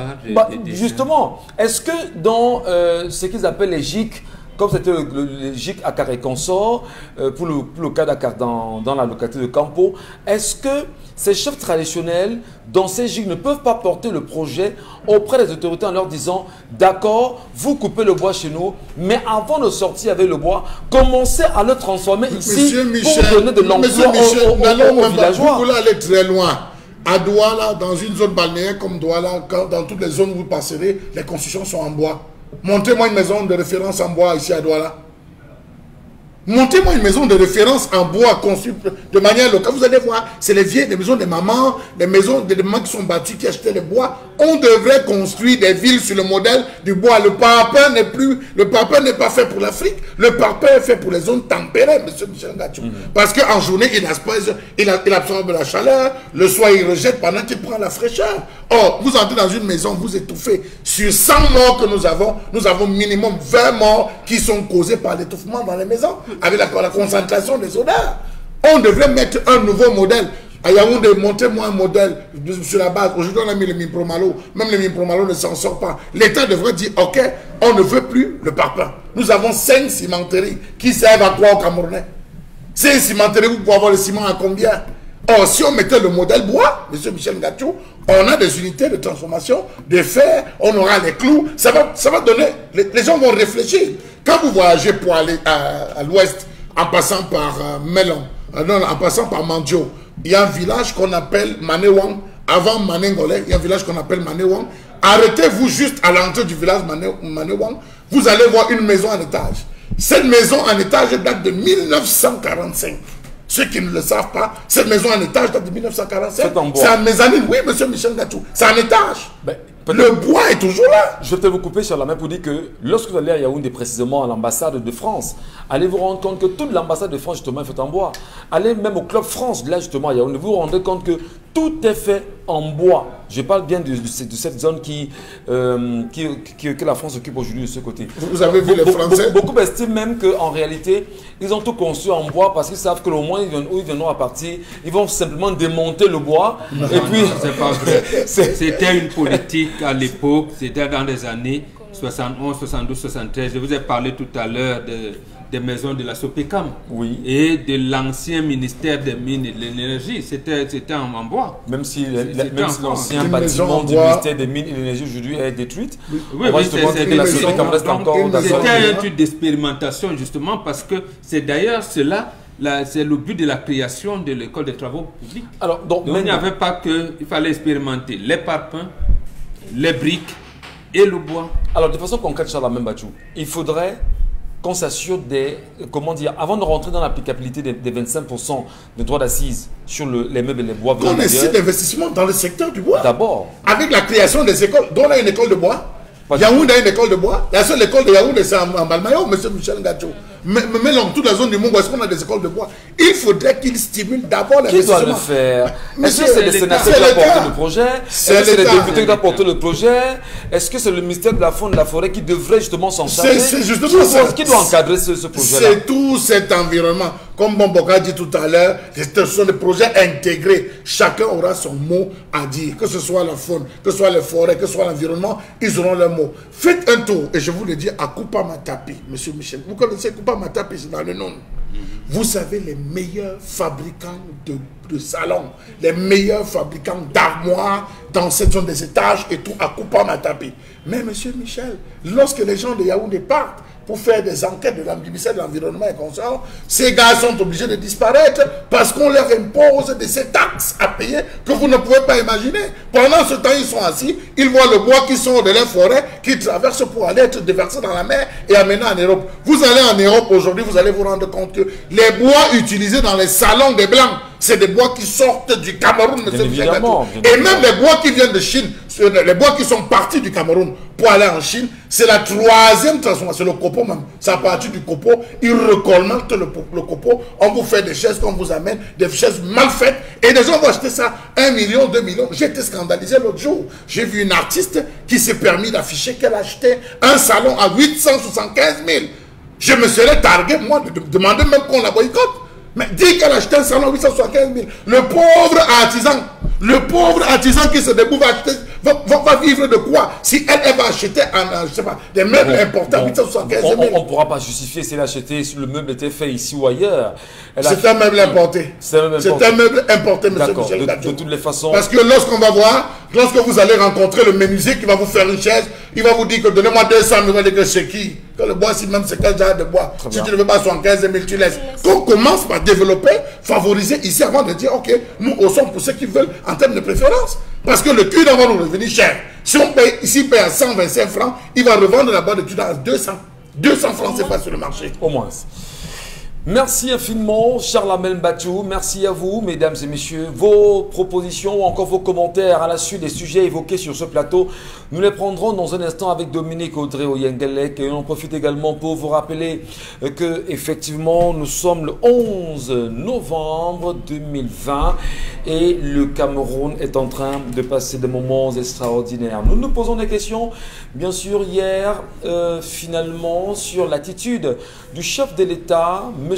Paul Biya, sur son silence. Même si d'aucuns ont pensé qu'à un moment donné, on peut revenir sur le silence du chef de l'État face aux réalités auxquelles les Camerounais sont exposés aujourd'hui, notamment la crise anglophone sur laquelle les Camerounais estimaient et espéraient encore qu'on pouvait moins l'entendre pour calmer les cœurs, notamment ce qui s'est passé à Kumba ces dernières semaines. On va également dire que le FON, finalement, le sort a été libéré et il est rentré chez lui en grande pompe, bien accueilli par son peuple. Finalement, est-ce qu'on peut espérer qu'il y ait cette accalmie, qu'il y ait ce retour de la paix et que nos frères combattants séparatistes puissent sortir de la forêt et reviennent justement à un climat de sérénité pour que nous puissions ensemble repenser l'unité du Cameroun. Madame, monsieur, on en reparlera dans un instant et surtout les sujets qui ont fait la une des réseaux sociaux. Oui, on en reparlera dans un instant aussi avec Laure Bakanda ici, présent sur le plateau. Mais avant, on va lire nos téléspectateurs de Dominique Audrey. Oui, dans l'ensemble, on peut dire que ce sont les hommes qui se sont prononcés au niveau de l'histoire du jour. Mais on va prendre d'abord quelques commentaires sur la colère. On a Gilles Tramoine qui dit que, en ce qui concerne cette mesure, il est des points qu'on doit éluder, notamment la plupart des meubles importés ne sont pas en bois, plutôt en carton, en aggloméré. J'ai essayé de parcourir le profil de la personne et je me suis rendu compte que c'est un menuisier qui le dit, donc il sait certainement. Il a du carton, donc, en carton et en aggloméré. Ceux qui sont importés au Cameroun. Oui, ce qu'on ramène ici. Donc c'est du carton. Je vous ai dit que c'est le copeau. Vous avez la troisième phase de transformation. C'est ce que je disais. Donc, parfois la quatrième même. Il a utilisé la bonne expression. Freddy Talom dit que je ris fort rien que pour les cérémonies de présentation de meilleurs vœux au chef de l'État et son épouse. Je ne vous donne pas les chiffres des importations des fleurs.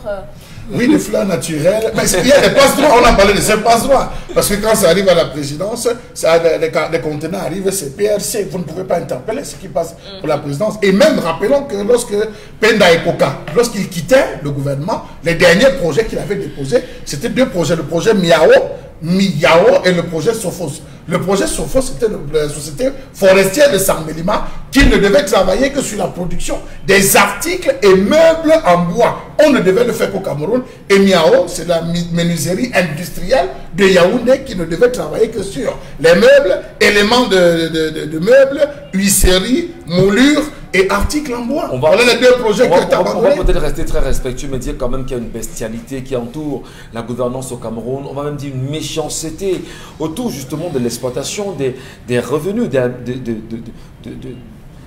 des matières premières qu'on a au Cameroun. C'est inacceptable quand même qu'on ait du bois, que l'on soit capable de donner du travail aux Camerounais et qu'on choisisse justement de ne pas le faire. Qu'est-ce qu'on ne fait pas avec le bois? C'est inacceptable.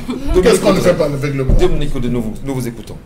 Istanbul Ghoul, pour l'histoire du jour, nous dit « Dieu a dit, l'homme quittera son père et sa mère, s'attachera à une femme, Charlamel, et les deux deviendront un seul corps, donc l'on ne doit rien cacher à l'autre. » Pierre Manim, vous voulez dire quelque chose? Dieu a dit dans la Bible, tu aimeras ton prochain comme toi-même. Pourquoi il n'a pas mis le pluriel? Ça veut dire quoi? Pourquoi il n'a pas mis le pluriel? Il devait dire tu aimeras tes prochains comme toi-même. Il a dit tu aimeras ton prochain.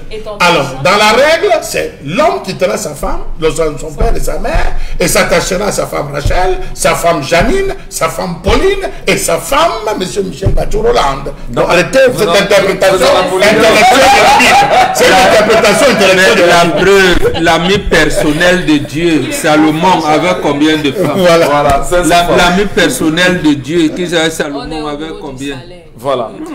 On va poursuivre. Aucune femme de Salomon ne lui demandait le salaire. Pierre Manim dit que mon frère, avant même que je ne touche mon salaire, ma femme a déjà fait tous les calculs sur ça. Au point où je me demande où elle me demande souvent s'il n'y a pas d'à côté. Alors, est-ce que Laure Bakanda dit nous, est-ce que la femme doit faire les calculs dans le salaire de son mari si elle ne génère rien? Si elle-même ne génère rien, oui. Elle est obligée de le faire. Même moi, si je crois qu'elle est obligée de le faire. Pas. Je crois qu'elle est obligée de le faire parce qu'elle n'a pas le choix. Ouais. Parce qu'elle vit aussi dans le salaire du mari. Donc forcément, elle fera des calculs. Or, si elle avait un revenu personnellement, je crois qu'elle ne pourrait pas faire ce genre de choses. Ouais. D'où l'intérêt de... Vous pense qu'il y a des femmes qui même... On ne parle pas de l'argent de la femme, mais vous savez ça au moins, non? On dit que l'argent de la femme, c'est l'argent de la femme. Mais monsieur Ngachou, je vous dis que... Parce que c'est que la femme est multitâche. Ce que la femme fait, l'homme ne peut pas faire. Ça veut dire quoi? Oui, parce que quand la femme décide d'apporter un panier de nourriture à sa belle-mère, elle ne demande pas à l'homme. Il y en a qui le font. Non, naturellement, elle ne demande pas à l'homme. Quand la femme décide d'aller assister une tante qui est malade à l'hôpital, généralement, elle ne demande pas à l'homme. Ça veut dire que c'est une mauvaise femme. Monsieur Michel Ngachou, il y a une erreur qu'il faut restituer. Laquelle? Chez les Bantous, la femme présente son salaire à son mari. Elle ne donne pas à son mari. Chérie, j'ai été payé. Voici mon salaire. S'il vous plaît, permettez-moi de vous dire ce qui se passe. L'homme ne prend pas la totalité du salaire de la femme. Il dit à la femme, ok, en signe de respect, voici ce qu'il y a lieu de faire, voici. La femme reprend son salaire et elle peut décider d'offrir une bière comme les femmes le font. Le deuxième point, la femme vous dit... ne demande pas son avis, c'est ça la règle. L'autre point, la femme vous informe. C'est ça la règle. Ta mère ou ta tante, bon, je voulais rester dans le langage purement bantou, ta mère est malade, elle est couchée à l'hôpital, sache que je vais aller lui rendre visite vendredi. Cette information fait office d'instruction que sache que je vais aller rendre visite à ta mère. Donc, entre guillemets, si tu as quelque chose que tu avais prévu pour ta mère, ce serait l'occasion, il doit de te signaler. L'homme va laisser 2 jours en disant, j'ai compris. Le 3e jour, il va lui dire, voici 5 000. Vois dans ce que tu auras prévu, comment tu vas t'organiser. Mais le malheur voudrait que c'est votre argent que la femme prend pour faire son. Nous sommes tous des bantous. Ouais. Parfois, quand tu veux aller rendre visite à ta belle-mère pour lui faire une surprise, tu n'as pas parfois besoin de demander à ton mari. Ouais, parce que quand il va l'apprendre, je crois qu'il sera content d'apprendre que de temps en temps, son épouse va rendre visite à sa mère sans toutefois lui demander quelque chose. Nous sommes tous en Afrique, on sait comment ça se passe. Donc on ne vient pas nous dire que voilà, en tant que bantou, la femme avant d'aller épouser un homme, elle a une famille. Si elle a fait les études ont été financées par ses parents, elle a des frères, elle a des sœurs. Donc, quand elle vient au mariage chez un homme, ce n'est pas je ne sais pas, c'est pas pour aller lui donner la totalité de son salaire parce que je vais... Elle a également le pouvoir de s'occuper de sa famille. Je sais pourquoi je le dis. Oui. Parce que quand la femme prend la totalité de son salaire, elle donne à l'homme, demain, elle viendra dire que voilà, ma petite soeur est telle problème. Charlamel. Ma petite soeur, je prends un exemple. Vous avez rectifié. Elle présente à son mari Ah d'accord. Elle présente son salaire à son mari. Demain, quand elle viendra voir son mari pour lui dire que voilà, ma petite soeur a besoin de ci, mon petit frère a besoin de ça, mon grand frère a besoin de ça, ma mère a besoin de ci, c'est ce même homme-là qui viendra dire que voilà, moi j'ai des charges aussi, il y a des choses à faire, machin et autres et tout. Donc du coup, la femme, quand elle a son salaire, pour ne pas embêter son mari, s'occupe des siens. S'occupe des siens, c'est-à-dire qu'elle s'occupe de ses parents, de ses frères et sœurs, de ses tantes et autres et tout, sans toutefois embêter son mari. Vous laissez passer Terminé, chuté. Pour le bon fonctionnement du couple et du foyer. Bon, Benga n'est pas d'accord. Non, il n'y a pas de terminé. Ce n'est pas le problème d'être d'accord ou pas d'accord. Tout le monde peut donner son avis. On est d'accord. Mais la règle prévoit quoi? Parce que c'est ça, on ne dirige pas le monde avec les 8 milliards de points de vue, des 8 milliards d'individus qui peuplent le monde. Il faut des influenceurs. C'est pour ça qu'on a les Bantous, les occidentalisés et de tout. Et les hybrides. Voilà, donc quand vous ne voulez pas expliquer le comportement des Bantous avec un logiciel occidentalisé, ça ne peut pas marcher. Et c'est pour ça que ça ne marche pas justement. Par exemple, l'homme, quand une femme vient en mariage, qu'elle travaille ou pas, elle change de nom. Elle devient Madame Gachou. Que tu sois agrégé en agrégation ou PDG de quoi, tu deviens Madame. Quand tu mets donc Lord Bakanda, épouse, ça veut dire que c'est un contrat. Ça veut dire que l'épouse est différente de la femme. Or, justement, restons dans le logiciel occidental. La différence, c'est que là, c'est un contrat. En Occident, donc, si on vous dit... Occident, tu es obligé de dire que je gagne 100 €. Moi aussi, je gagne 100 €. Toi, tu payes. Toi. Non, mais... Oui, c'est un contrat. Mais c'est un contrat social. Le contrat social chez les Bantous, ça veut dire que c'est ma femme, c'est pas mon épouse. C'est différent. Voilà. Quand vous dites c'est ma femme, ça veut dire que toi qui viens en mariage, c'est ma maman, c'est la cuisine de ma maman que tu vas hériter. Voilà, bon. Donc, c'est pas une faveur quand tu vas lui rendre visite. Je peux pas hériter de la cuisine de votre mère. Votre mère, elle a une fille. Je peux non. La tradition veut que c'est vous qui héritiez de la cuisine. Quelle tradition? Je ne peux pas hériter de la cuisine de ma belle-mère. Elle a une fille. Non. Alors c'est une façon de parler. Bon, on va y revenir.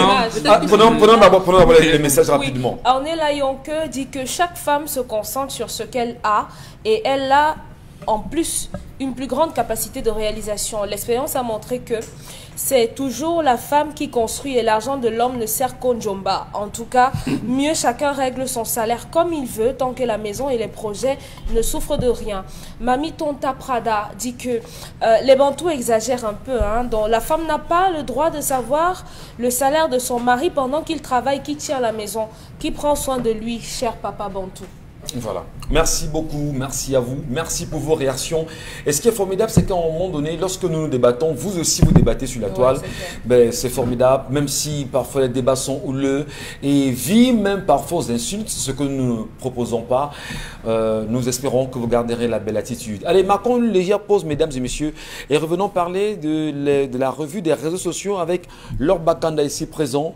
Allons déjà saluer Consti Lamine qui nous retrouve ce matin avec 1001 tapis. Consti Lamine, bonjour. Alors bonjour Michel Gachou, bonjour à tous les téléspectateurs et bonjour à tous les clients du concept Salaka. À ces clients, je les annonce une fois de plus que Consti Lamine célèbre ses 20 ans de carrière le 4 décembre 2020 et à l'occasion de cette célébration de mes 20 ans de carrière, j'offre encore et encore un mois de double réduction, arrosé bien sûr de pas mal de cadeaux sur tous les articles du magasin 1001 Tapis. C'est à l'endroit de ces clients que j'aime tant. C'est à l'endroit de ces clients avec lesquels nous allons célébrer les 20 ans de carrière de Consti Lamine dans la communication commerciale. Donc ainsi dit, je rappelle que les prix qui seront affichés tout à l'heure sont les prix de promotion et vous allez acheter ces articles-là à des prix vraiment très très dérisoires. Par exemple, vous aurez par exemple un robot mixeur de 12 000 vous l'achèterez à 11 500 francs. Vous aurez les ordinateurs de 45 000, vous les achèterez à moins de 45 000 francs. Donc tous ces articles-là sont en vente du côté du magasin 1001 tapis, c'est à Douala au Cameroun. Nous allons tout de suite démarrer la vente de ce matin, chers téléspectateurs, par des magnifiques tapis. C'est des tapis d'origine, c'est des tapis neufs, c'est des tapis avec garantie. Le prix de promotion est de 17 000. Le prix de la double réduction est de 15 000 francs sur un tapis de qualité. Il est grand, il est nyanga, il est stylé, il est de qualité supérieure. Vous l'avez à 15 000 au lieu bien sûr de 17 000 francs du côté du magasin 1001 tapis, c'est à Douala. Je vous rappelle que le stock des marchandises est très limité. On parle également toujours de ce magnifique robot mixeur de balles qui vous permet d'écraser les condiments secs, les condiments frais, de faire même les jus de fruits. Vous l'avez normalement à 12 000 francs, mais dans le cadre de la célébration de mes 20 ans de carrière, je vous le vends à moins de 12 000 du côté bien sûr du magasin 1001 tapis. On continue ce matin avec un magnifique fer à vapeur. Il est neuf, il est dans le carton, il coûte normalement 7 500 francs, mais vous l'avez au magasin 1001 tapis à 7 000 francs. Bien entendu, jusqu'au 5 décembre 2020, un fer à vapeur à 7 000 du côté bien sûr du magasin 1001 tapis. La suite nous conduit pour ceux qui veulent danser, pour ceux qui veulent célébrer des fêtes, les anniversaires. Vous avez un ouf. Il a 3 baffles. Ça prend la clé USB, la carte mémoire. Vous l'avez à moins de 35 000 francs. Et je rappelle que nous vendons avec garantie au magasin 1001 tapis. C'est des articles de qualité, des articles neufs dans le carton. On parle également de plus en plus d'un laptop Corte Dio.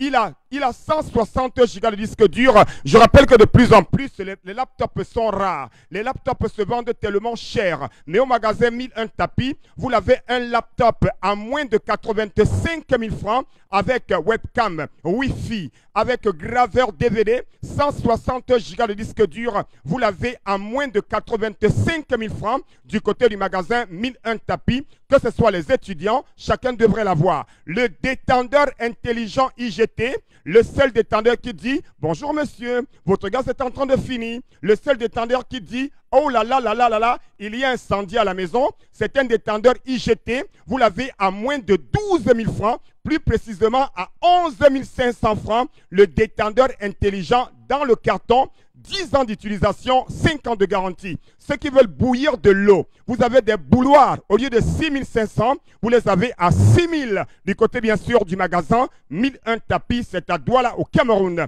Nous allons continuer avec bien entendu un ordinateur complet. Regardez bien la présentation de cet ordinateur. Il a 80 Go de disque dur, 2 Go de RAM, lecteur DVD à moins de 45 000 francs au magasin 1001 tapis. Les établissements, les parents, les élèves, les étudiants, les entreprises achetaient un ordinateur à moins de 45 000 francs du côté du magasin 1001 tapis, c'est à Douala au Cameroun. On parle également de plus en plus les régulateurs de tension numérique. Vous les avez à moins de 16 000 francs au lieu de 16 000 du côté du magasin 1001 tapis, c'est à Douala au Cameroun. Nous allons donc rapidement rappeler également ceux qui ont besoin de couvrir les bières, qui veulent couvrir leur vin, des couvre-bouteilles à 1000 francs au lieu de 1500 du côté du magasin 1001 tapis. Nous allons rappeler également des grands robots mixeurs 2 balles. Vous les avez à moins de 24 000 francs. On parle également de plus en plus de ce magnifique laptop Corte Dio à moins de 85 000 au magasin 1001 tapis. Sans oublier également des clés USB à 9 000 francs au lieu de 9 500 francs. Des grands fers à vapeur à 11 500 francs au lieu de 12 000. Également des rallonges à 5 500 francs au lieu de 6 000 francs 1001 tapis. Donc, chers téléspectateurs, venez faire des achats.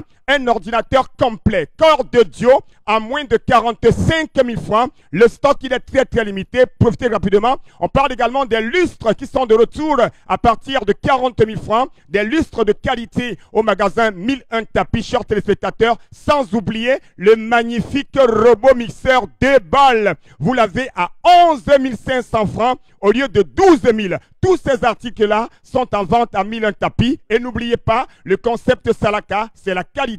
C'est tellement nyanga avec le concept Salaka. Constilamine, merci infiniment avec le concept Salaka d'être passé là ce matin. Merci également à vous, madame, messieurs, de l'intérêt que vous portez à nous regarder chaque matin et surtout d'ouvrir grandement les yeux sur les réalités du Cameroun et même du continent aujourd'hui.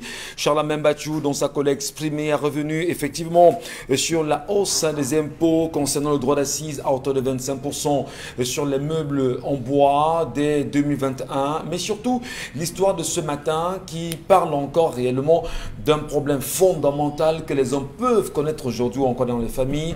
L'homme doit-il donner le montant réel de son salaire à sa femme? Non. Allez, bon, il continue à dire non sur le plateau. Allez, on vous l'a très bien dit, une affaire est en train de défrayer la chronique depuis ce matin. Albert Zongan, longuement recherché par les fins limiers de la police camerounaise, avec qui nous avons échangé ce matin, nous fait savoir qu'il est dans son village et a choisi effectivement d'aller prendre des soins traditionnels de ce côté. Et dans les jours à venir, il espère pouvoir donner une interview pour dire justement son point de vue sur la question de ces manifestations qui ont été réprimées le 22 septembre dernier, mais surtout donner son point de vue sur la politique du Cameroun, celle de demain, comment faire. Comment les Camerounais devaient-ils se prendre pour pouvoir se libérer du joug colonial qui continue de peser sur lui, mais peut-être aussi dans la volonté d'un changement de régime. Il est dans son village, on vous l'a très bien dit, attendant bien sûr de voir ce que ça donnera ce matin. Allez, la revue des réseaux sociaux avec vous, Laure Bakanda. Vous avez pour nous retenu ce matin quelques sujets sur lesquels on devrait s'arrêter. Oui, justement, comme fait d'actualité qui fait le buzz sur les réseaux sociaux, on va parler de cette violente rixe au tribunal de Bonadjo qui s'est passé hier à Douala entre les avocats et magistrats et ainsi que les forces de l'ordre à la suite d'un procès mal conduit. La toile s'en indigne et les avis sont mitigés. On a vu des avocats faire leur sortie, notamment celui de Fénelon Mahobsen qui dit c'est trop, nous sommes bastonnés dans des unités de police et de gendarmerie dans l'exercice de nos fonctions. Maintenant, ce sont des magistrats qui nous envoient en prison à cause de leurs humeurs. Trop, c'est trop, sachant que si la défense a le genou, si la défense est à genoux, la justice est ancrée. Courage aux confrères Wankou et Djankou. On a beaucoup d'avis sur la toile. Il y a Stéphane Djomontaya qui dit que ces avocats-là même sont à l'origine de la crise sécuritaire au Nozo. Ils ne se respectent pas, mais ils veulent qu'on les respecte. On a également Fred Cédric Isola qui dit... Les avocats du Nozo réclamaient un droit local, celui de la transcription en anglais du document fourni par l'OADA, puisqu'ils sont anglophones. Ce n'est pas normal qu'on leur attribue rien que des documents en français. Et bien évidemment, ce sujet fait la une aussi de quelques parutions ce matin et largement commenté sur les réseaux sociaux, vidéogrammes longuement diffusés. Il faut bien sûr apprécier ce matin ce caractère, on va dire, répressif de la police camerounaise de Charles Mbachou lorsque les avocats sont en conflit avec les magistrats et que ce soit dans le cadre bien sûr de la justice, on peut quand même trouver le moyen de s'asseoir et de discuter, de dialoguer, que d'inviter la police à avoir une attitude aussi répressive de surcroît sur les avocats, et les mêmes policiers demain auront besoin de ces mêmes avocats pour pouvoir les défendre. Alors, comment ça s'explique? Monsieur Michel Ngachou, ce n'est pas d'aujourd'hui que date ce problème. Ce problème remonte pour le cas du Cameroun à Matousalem. Les premiers à s'offusquer de cela, c'était les huissiers de justice, qui estimaient que comment est-ce que nous sommes dans le premier corps, je crois que la première porte qui s'ouvre après les grèves, c'est les huissiers.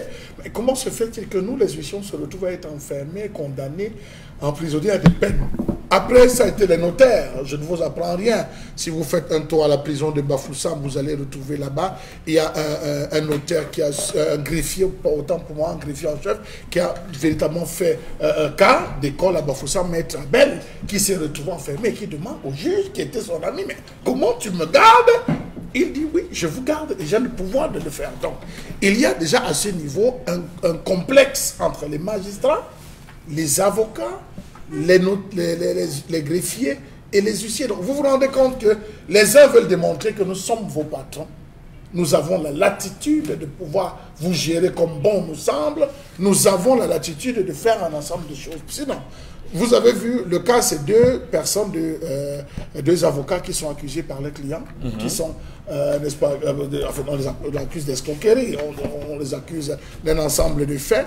Le juge décide de prononcer un dépôt, un mandat de dépôt à la prison centrale oui, détention provisoire à la prison de Nebel, M. Michel Gachou. Les avocats, comment on va dire, le barreau s'offusque. Les membres du barreau, les confrères disent, mais c'est pas possible. C'est des personnes connues, c'est des personnes qui ont des cabinets, c'est des personnes... Mais pourquoi vous avez tant besoin de les envoyer, pourtant on peut prendre l'affaire? Ils se rendent dans le tribunal et le juge décide d'en renvoyer un délibéré jusqu'au 25 novembre, M. Michel Gachou. Or, parmi eux, on a une avocate femme qui a un bébé de 3 mois. Une avocate qui a un bébé de 3 mois. Et on estime que vous n'allez pas laisser renvoyer au 25, le bébé va vivre comment, le mari et tout ça. Parce que si entre-temps le bébé décède, c'est justement le danger. Voilà, on pose un ensemble de questions parce qu'il faut nourrir l'enfant. Est-ce que l'enfant va être incarcéré au même titre que sa mère? Mais bon Dieu, c'est quand même un avocat qui a prêté serment. Il semblerait qu'à ce moment, les juges ont adopté une attitude qui n'ont certainement pas intéressé le collectif. Parce qu'il faut dire que c'est 80 conseils, 80 avocats qui sont rendus dans cette salle.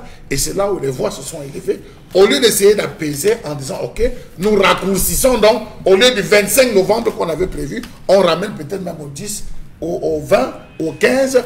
Alors là, il y a des tensions qui sont levées. Les seuls moyens, vous savez, quand on est dans un système de principe, le seul moyen qui a été trouvé, c'était juste appeler les forces de l'ordre qui sont rentrées. Quand vous voyez cette image douce, parce que là-bas, vous avez des policiers qui ont tiré. Il y a d'autres images, plus graves que celles-là. Je crois que ce sont ces images qu'il fallait que les Camerounais voient. On n'a peut-être pas voulu les mettre à l'antenne parce qu'il y a des images aussi choquantes, des images de blessures. C'est déjà choquant. Oui, c'est choquant justement la situation.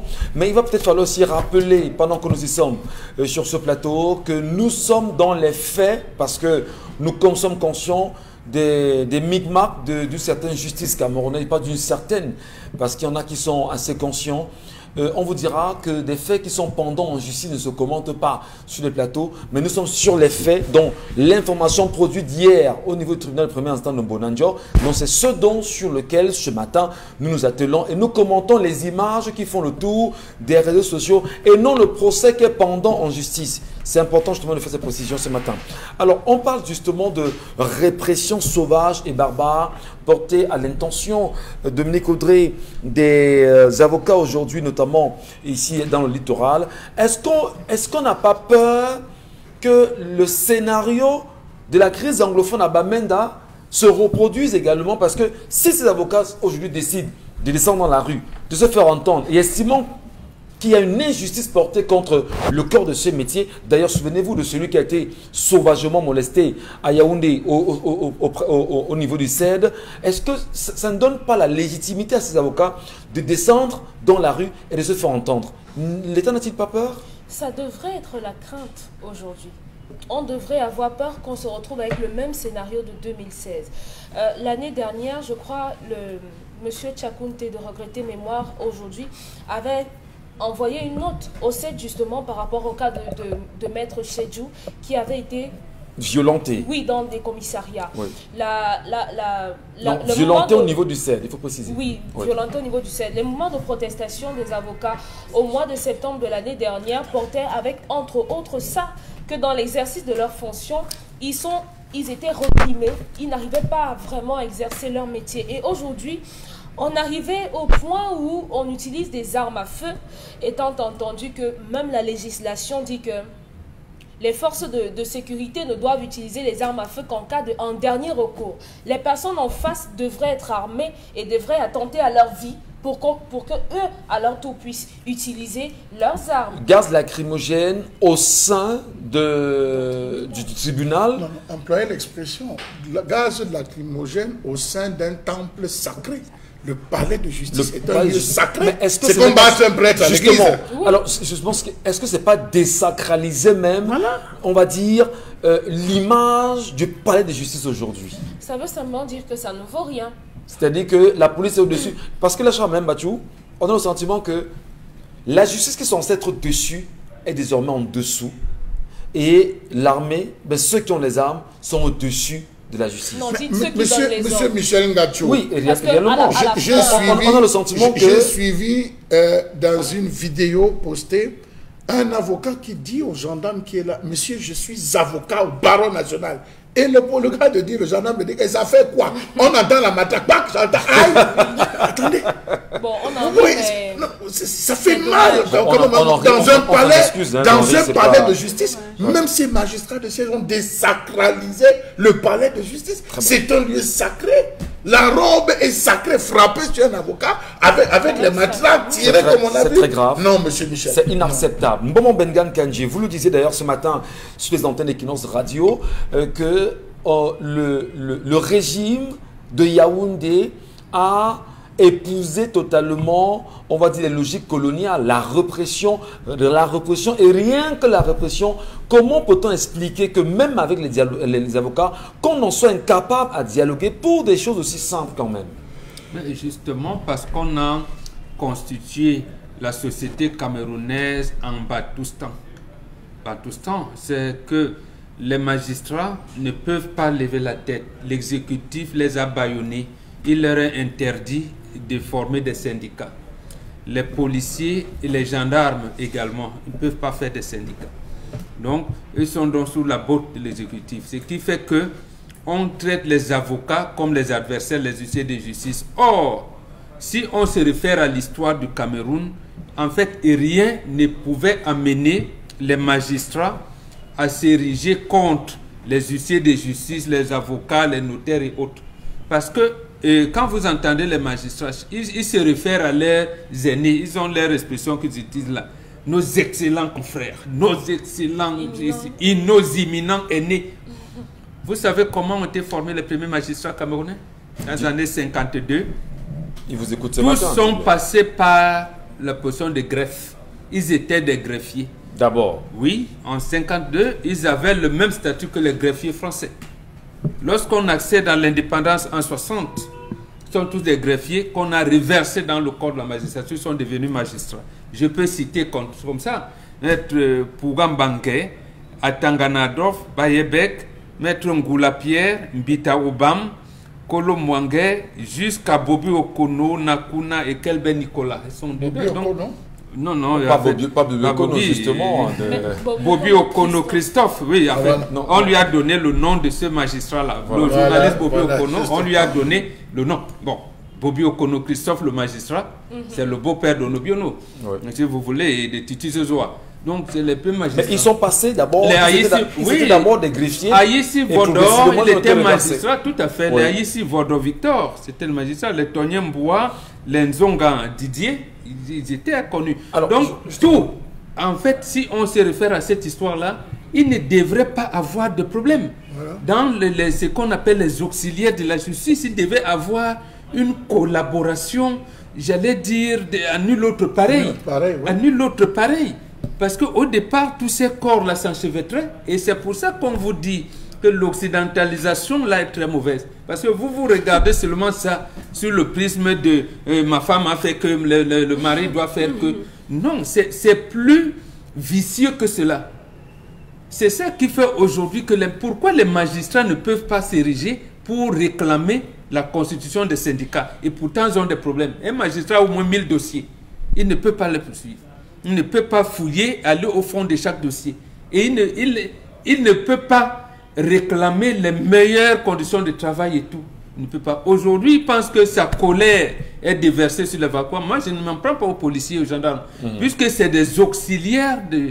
Comment tu veux dire ça? Les officiers de police judiciaire. Ils sont officiers de police judiciaire. Donc, ils agissent sur les instructions des magistrats. Ça veut dire que ce sont les magistrats qui leur ont demandé venez gazer les trucs. Et vous venez donc molester et gazer les avocats dans les palais de justice. On s'en prend aux magistrats alors qui ont donné des ordres à cette police de venir gazer leurs confrères. Un policier, un gendarme ne peut pas venir, même lorsqu'ils accompagnent les policiers. Regardez comment ils se comportent. Ils regardent, ce sont les magistrats qui sont les patrons. Justement. C'est les magistrats qui sont les patrons. Et mais est-ce que vous ne pensez pas que les magistrats au Cameroun ont un pouvoir outrancier quand même, Bonbon Bengan? Et justement, c'est pour ça que quand on vous place en Batoustan, chacun va essayer d'être bien vu par le roi. Par le roi. Donc, en fait, il n'existe plus. Ils sont aussi justifiables, ces magistrats-là. Oui, oui, absolument. Mais on a vu, par exemple, Manyanga Mabé, il a été... Voilà, donc, non, ils le sont. Mais pour le moment, c'est l'exécutif qui les oriente, qui les guide. Moi, j'attendais qu'à l'avant, la fin de la soirée, soit le procureur général près la cour d'appel du littoral, soit le président de la cour d'appel du littoral fasse une sortie et dise aux représentants de l'ordre des avocats dans le littoral en disant non, il y a eu un malentendu qui s'est produit, ça a fait que, bon, vraiment, et revenons au calme, voilà, voilà. Mais jusqu'aujourd'hui, je ne vois rien. Ça veut dire que je soupçonne que les policiers, les gendarmes, étant officiers de police judiciaire, ils ont agi sur les instructions des magistrats.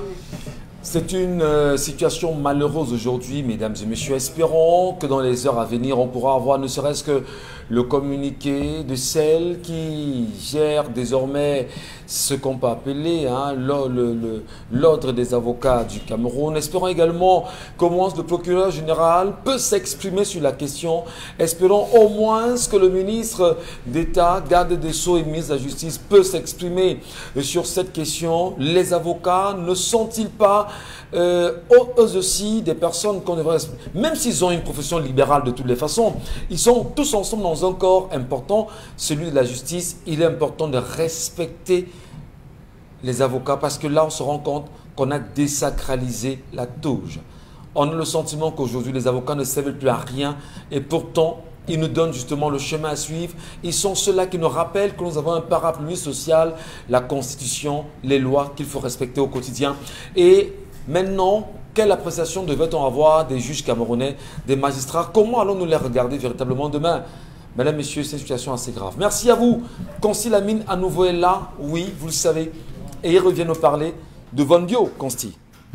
Alors, bien entendu, Michel, tu l'as si bien dit, je reviens dans l'espace vente de cette émission avec le concept Salaka pour parler de ce complément alimentaire qui fait la fierté de plus d'une personne de par le monde. Il faut le rappeler qu'on a des clients un peu partout, hein, que ce soit au Canada, que ce soit en Afrique du Sud, un peu partout. Il y a des clients qui sollicitent, bien entendu, le Von Bio Oméga 3 parce que c'est un complément alimentaire de qualité, c'est un complément alimentaire qui nous vient tout droit des laboratoires Celorex aux États-Unis d'Amérique. Alors, je tiens déjà à rappeler à tous nos téléspectateurs, que ce soit les futurs consommateurs, que ce soit les consommateurs qui sont habitués au Von Bio Oméga 3, vous avez encore jusqu'à la journée du 15 novembre 2020 pour acheter une boîte de Von Bio Oméga 3 à 5 500 francs au lieu de 6 000. Je rappelle, cette promotion a été lancée depuis le mois d'octobre dernier. C'est à l'occasion de la célébration de la Journée mondiale du diabète qui va se tenir le 14 novembre prochain. Le concept Salaka et les laboratoires Celorex ont donc décidé d'offrir un mois de promotion à tous les consommateurs du Von Bio, que ce soit le Von Bio Oméga 3, le Von Bio Detox, le Von Bio Gastro, le Von Bio Libido, le Von Bio Sleep. Tous ces Von Bio ont reçu une remise spéciale de 500 francs pour dire tout simplement que le Von Bio Oméga 3 que vous achetez d'habitude à 6 000 francs au prix de promotion, vous l'avez en double réduction jusqu'au 15 novembre 2020 à 5 500 francs. Le Von Bio Lotion que vous achetez à 6 000 au prix de promotion, vous l'avez à 5 500 francs. Votre Von Bio Lotion du côté bien sûr du magasin 1001 tapis, c'est à Douala au Cameroun. J'attire l'attention de tous ceux qui nous regardent ce matin. Vous avez les problèmes de courbature, les problèmes de rhumatisme, les problèmes de crampes, les problèmes de cholestérol. Alors je vous conseille de consommer régulièrement le Von Bio Oméga 3. Il est sans effet secondaire dans l'organisme. C'est une gélule par jour pour les habitués du Von Bio Oméga 3. Les nouveaux consommateurs devront prendre une gélule le matin, une gélule le soir pendant le repas. Et n'oubliez pas également qu'il y a encore votre pommade contre les hémorroïdes. Cette pommade qui permet d'éradiquer totalement les hémorroïdes. Vous l'avez également en vente au magasin 1001 tapis à un prix très très abordable. Nous livrons dans tout le Cameroun. Les numéros de téléphone, vous les avez, que ce soit pour le Von Bio Oméga 3,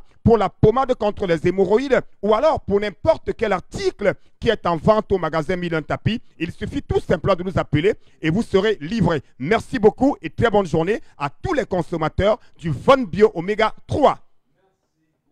Consti Lamine. Merci également à vous, madame, messieurs. Restez sages. N'oubliez jamais que le Cameroun nous appartient.